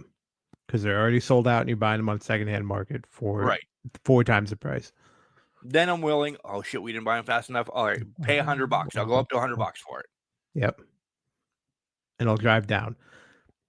They've missed the mark. They're too greedy in this. Yeah. And I know we've talked about it, but the more and more ESPN leaks numbers and we get to see them, this is a horrible deal. How long, let me say this, how long does TKO continue to do this? Yes, they're making money. We know this. We know they're making money, da-da-da-da-da. But at some point, don't they say, maybe WWE was not a good investment? 5-6 years down the line. When do they sell it off? Right? And it becomes family friendly again. I mean, who buys it back? Or it gets who buys it back, or it gets folded into another company that's out there. Because guess what? Somebody's got $1 billion in his back pocket, multi-billion dollars in the back pocket. Then we're back down to essentially one organization for 20 years again. Mm-hmm. Then whatever is put on TV is put on TV. We lived that 20 years. It was good, bad, indifferent. It started out fine because the talent was there, but then it started getting overproduced and it went downhill quick. And that's part of the problem with today's stuff. The wrestlers can't shine. No, they can't. They can't. I'll tell you what is shining now. What's shining? The title? No, I wasn't even going there with WWE. That's a surprise. Becky Lynch and fucking Jessica Carr is the greatest thing that's going on right now in WWE for me. Becky goes to TikTok now and just about what's going on, about how she can't be in the ring with Jessica Carr and how she's screwing her over more so because Maxine, who is becoming a WWE darling now, illegally hits with a closed fist now. Yeah. And Becky has a fat lip. I love this. Does that mean Jessica's damn near ready to wrestle? Absolutely. I mean, she's been involved doing her thing. This is going to get close. This is going to become Becky Lynch versus Jessica Carr in the next 3 weeks, maybe. Saturday night's main event because they added that one November 1st. Right. I mean, we're pushing off Becky and AJ for a little bit again now. Yeah. It's coming. AJ's gone, done her own thing. So. Right. Wrap back around WrestleMania, maybe. Maybe for the title. Yeah, that could be. Maybe AJ makes a return at the Rumble. I don't know, though, because the Rumble's in Saudi. Essentially. Probably doesn't come back until the lead up to Mania. Probably like Elimination Chamber. Yeah. And by the way, just to recant, we'll see what really happens because we're in the down stages of WWE right now. Anything after Survivor or SummerSlam is always, we'll see. We'll throw shit together. Yeah. We ramp back up at Rumble. Let's see at Rumble, kind of reconsider, are people buying ESPN because of that? Yeah. But people are already pissed off that one of the greatest pay-per-views WWE has ever had, Royal Rumble, is now at Saudi. Yeah. So you're watching it at 2:30 in the morning. Yeah.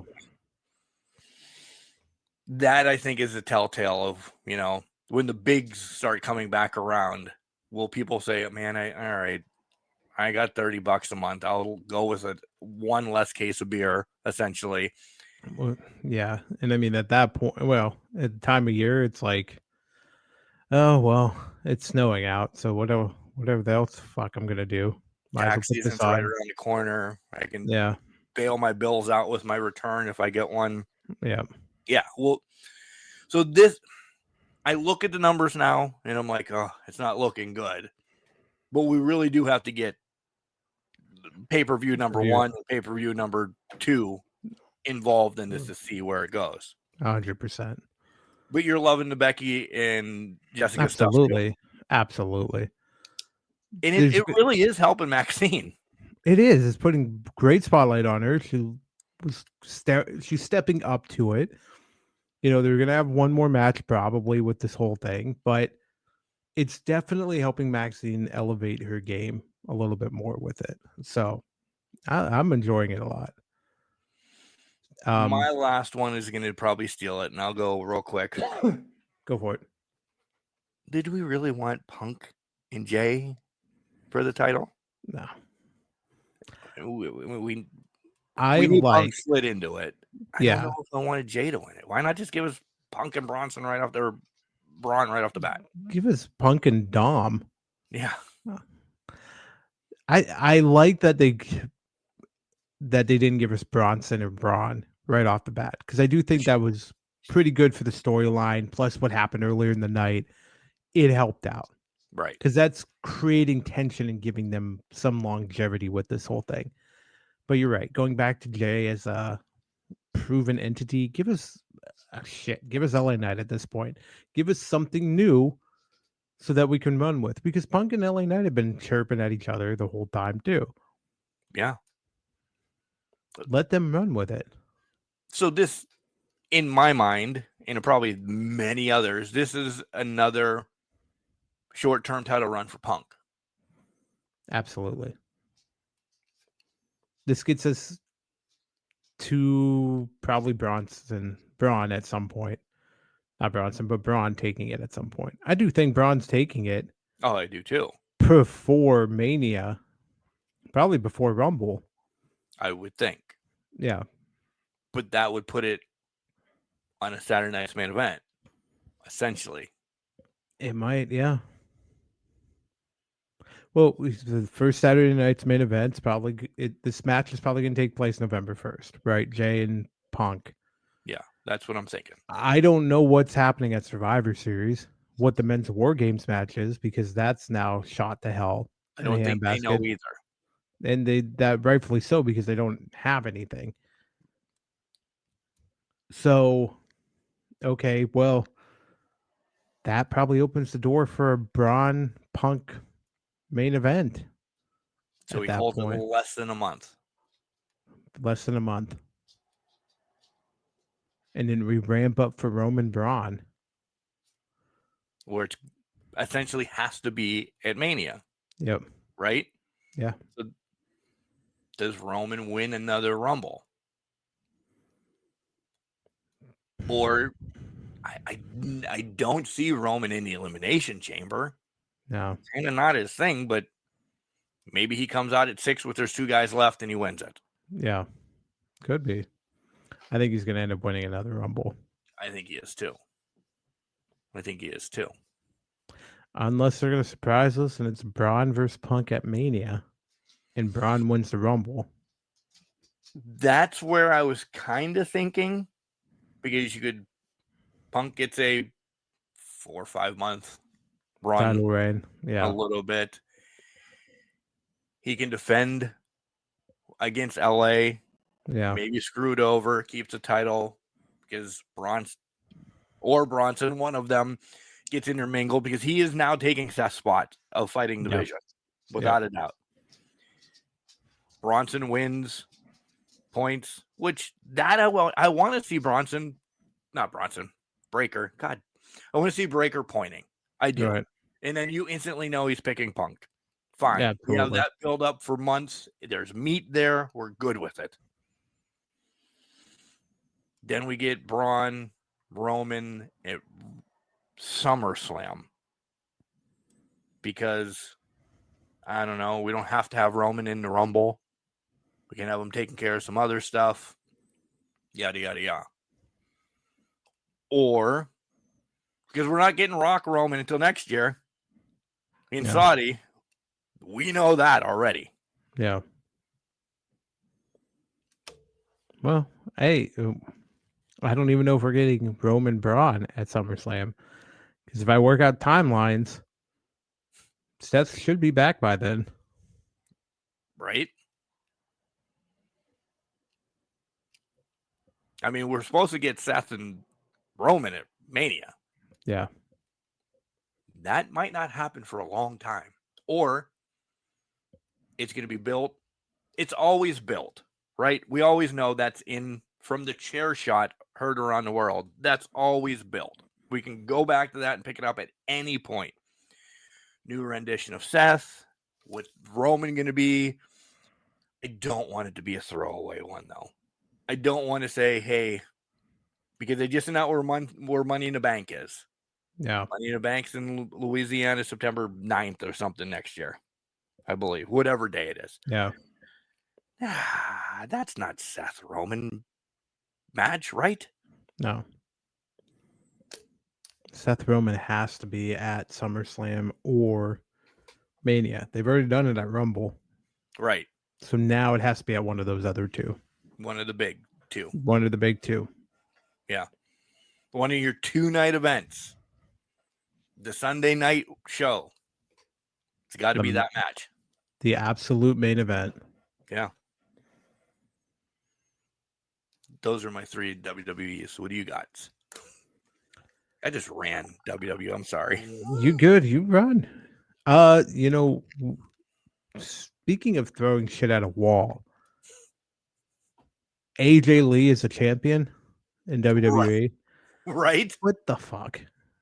I'm sorry. No other tag team available. We couldn't give it to the Grieving New Day, the fucking Viking Raiders, wherever they're at. Anyone. And we're going to stick with AJ Lee is the name? Yeah, that's pretty much what we're sticking with now. How about Dragon Styles? Or Dragon Styles would be badass. right? They don't have the balls to pull that off, I guess. That it just proves again they don't know what they're doing with the tag titles. Absolutely. Ever. They don't know. They don't think past their own faces when it comes to the tag titles. So many options. And I get you want to give AJ his flowers, give him the Intercontinental title. Let him beat Dom for it and go for it. Why even have him worried about that? How about, because Mike Santana, who just won the TNA championship, called him out saying, I want to fight him. You're working together so much. Whenever Santana, probably a pay-per-view or so from now, it's going to happen. Yeah. Or maybe this is building. Maybe Santana comes in and costs these guys the tag title sometimes, and that's why AJ Styles gets pissed off. Yeah. Essentially. But this is the perfect time. NXT is crossing over all the time. Bring Mike Santana into the main roster for a little bit. Just running in, causing a muck. Absolutely. And if they do it with the tag titles, you're stealing that from us because we just told you. But I don't think the tag titles need to be. You're wasting the tag titles again right now if that's what you're doing. You could do this against a Dom match or against a Karrion Kross match, or I know he's not there, but Absolutely. just singles wins that AJ is trying to get back onto. Have Santana screwing him over mid-show. Does AJ go back on TNA? Does he go over when Santana's, and maybe he doesn't for a little bit, but then Santana has to defend the title, maybe against Joe Hendry again. Yeah. He doesn't cost Santana the title, but he costs him the match, yada, yada, yada. This could be played for a while because I truly believe AJ is going to have at least one more match at TNA before he leaves. Absolutely. Probably at Bound for Glory next year, if not sooner. Yeah. Bound for Glory is their big one. Exactly. All right. We talked about the vision a little bit. I'm not going to go back on that. So I think my third one, let's go Dragunov. Yeah. Finally back and in a big way. Immediately the United States champion. Sammy's got a part of my heart. I just love Sammy. I really do. His theme song is probably one of my favorite just because it's just, we just have fun with it. Let's go. All that. I just, maybe Sammy should have lost to somebody else real quick. And because I'm feeling bad for Sammy because Sammy does things, but Sammy is a worker. Like he's going to pick himself up and be fine. Yeah. Yeah. But yeah, the Dragunov is back, and he is probably somebody that we need to watch for a while again because I think they're finally going to build him correctly. Yep. They know how to build him. They know what to do. This is going to be a very exciting time on SmackDown with him as U.S. champion. A lot of possibilities, a lot of things that are going to come out of this. But then I also am just hesitant. Pick the right opponents to build him up. Yeah. You want to feed him Miz? Fine. You feed him Carmelo Hayes? That's going to be amazing. Fantastic. Just be cognizant of who you're using to build up Dragunov. Yeah. I think the Miz has to be one of them. I think it's probably one of the early one, especially since he was attacked by Carmelo right out the gate to stop him from cashing in or accepting the open challenge. Right. So I think that's the biggest one to me is make sure this is something that's going to be worthwhile because you're going to have Solo coming down the pipe. You're going to have all of these people coming down the pipe. So see where it ends up. Yeah. And I don't think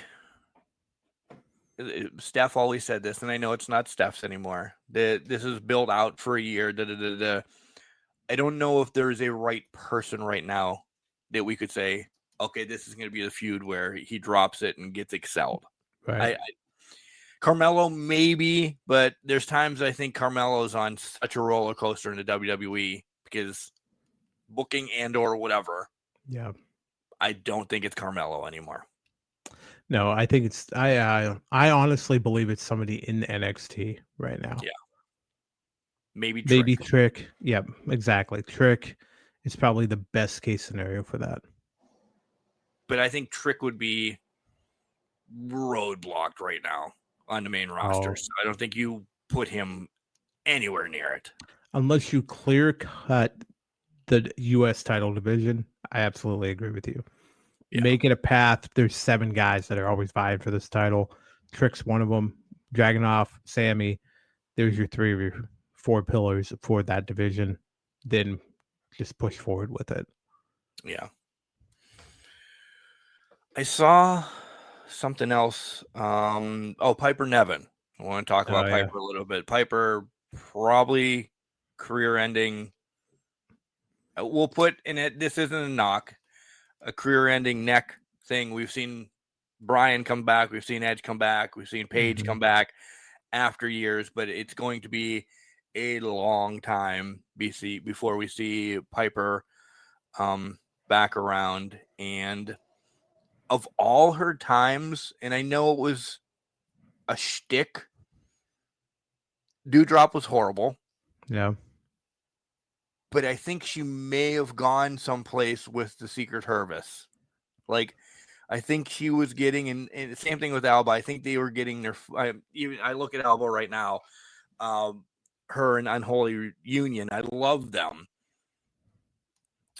She got pulled back, but she got put into Secret Service. I think they were getting there, and maybe they were going to sniff a tag titles because you have Chelsea as the leader. Then Mm-hmm. But just Piper, if you're listening to us, we're thinking about you, and best of luck, speedy recovery.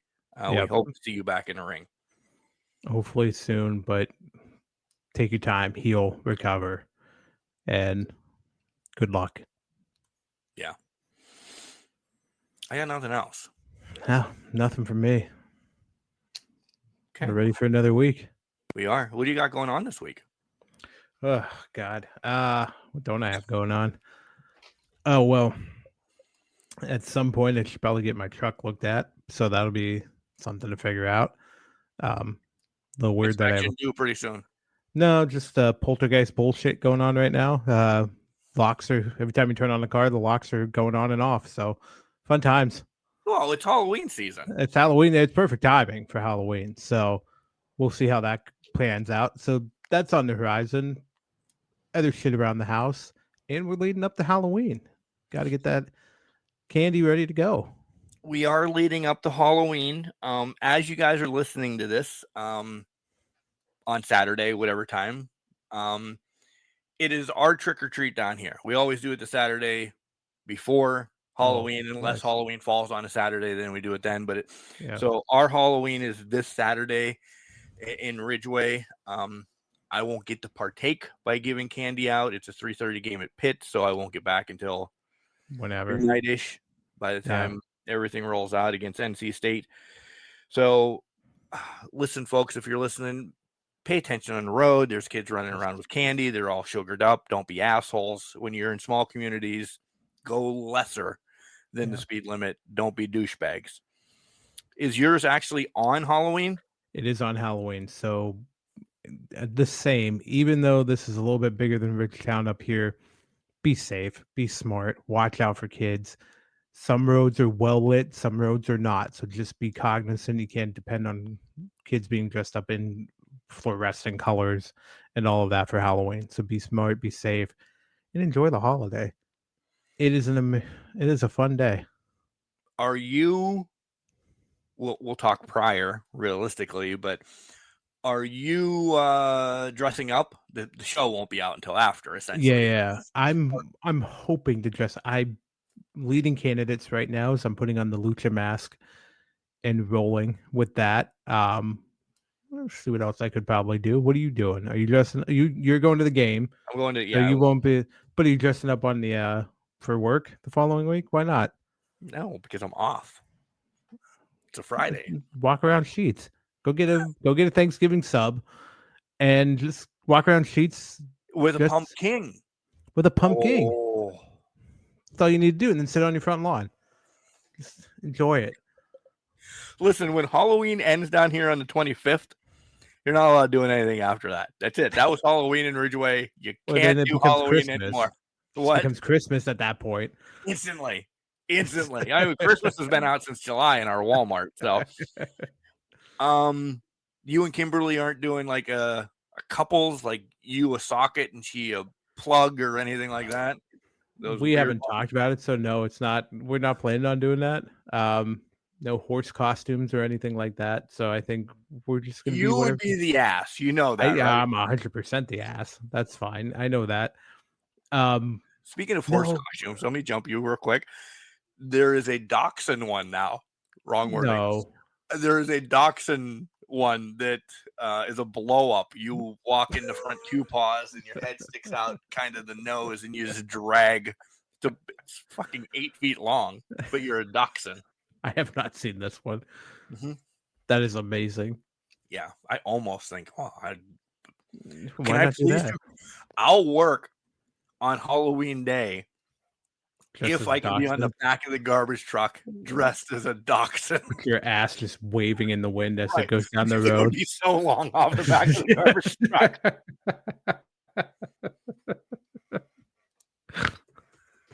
people snorted. driving by That's you. how much you loved There's it. some footage. There's so many. There's a dachshund ass in my face. I can't get around it. Right.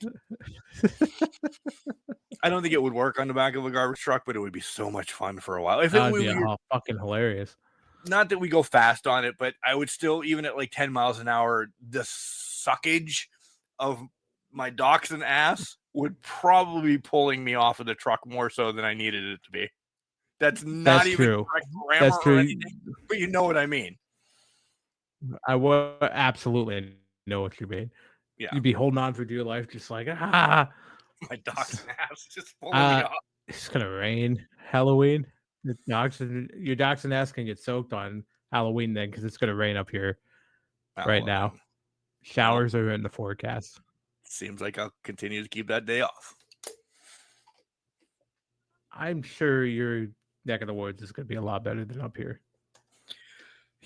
Yeah, you said something earlier. Maybe. You got sleet already? Oof. It's only rained. We got hail, yeah. Yeah, that's what I meant. Hail, sleet, same thing. We got hail today. Yeah, it was nasty. So it's not fun up here. I don't know when this rain's gonna end. No, it's not down here for a week. Side note, I do know they got our plow trucks ready today as I was doing other things. So plows are out, spreaders are on the back of the truck. We're getting prepared. You know how that happened up in Erie because my cousin works for the city. He sent me a Snapchat, brand new spreader on the back of the truck. I'm like, hopefully pumped. you use it. Oh, he's excited. Use it. It'll be abused. They will ration the salt up here now. They've been rationing salt the past 2 years. Oh, acting like it's going out of style. Well, because salt mines are, I don't want to say drying up, but we had to get some of our salt last year from New York. Oh, I believe that. We talked about it at your bachelor party. Yeah, we did. Where are you guys getting salt from? We're not getting any more. I'm like, well, we're in the same boat. Yeah.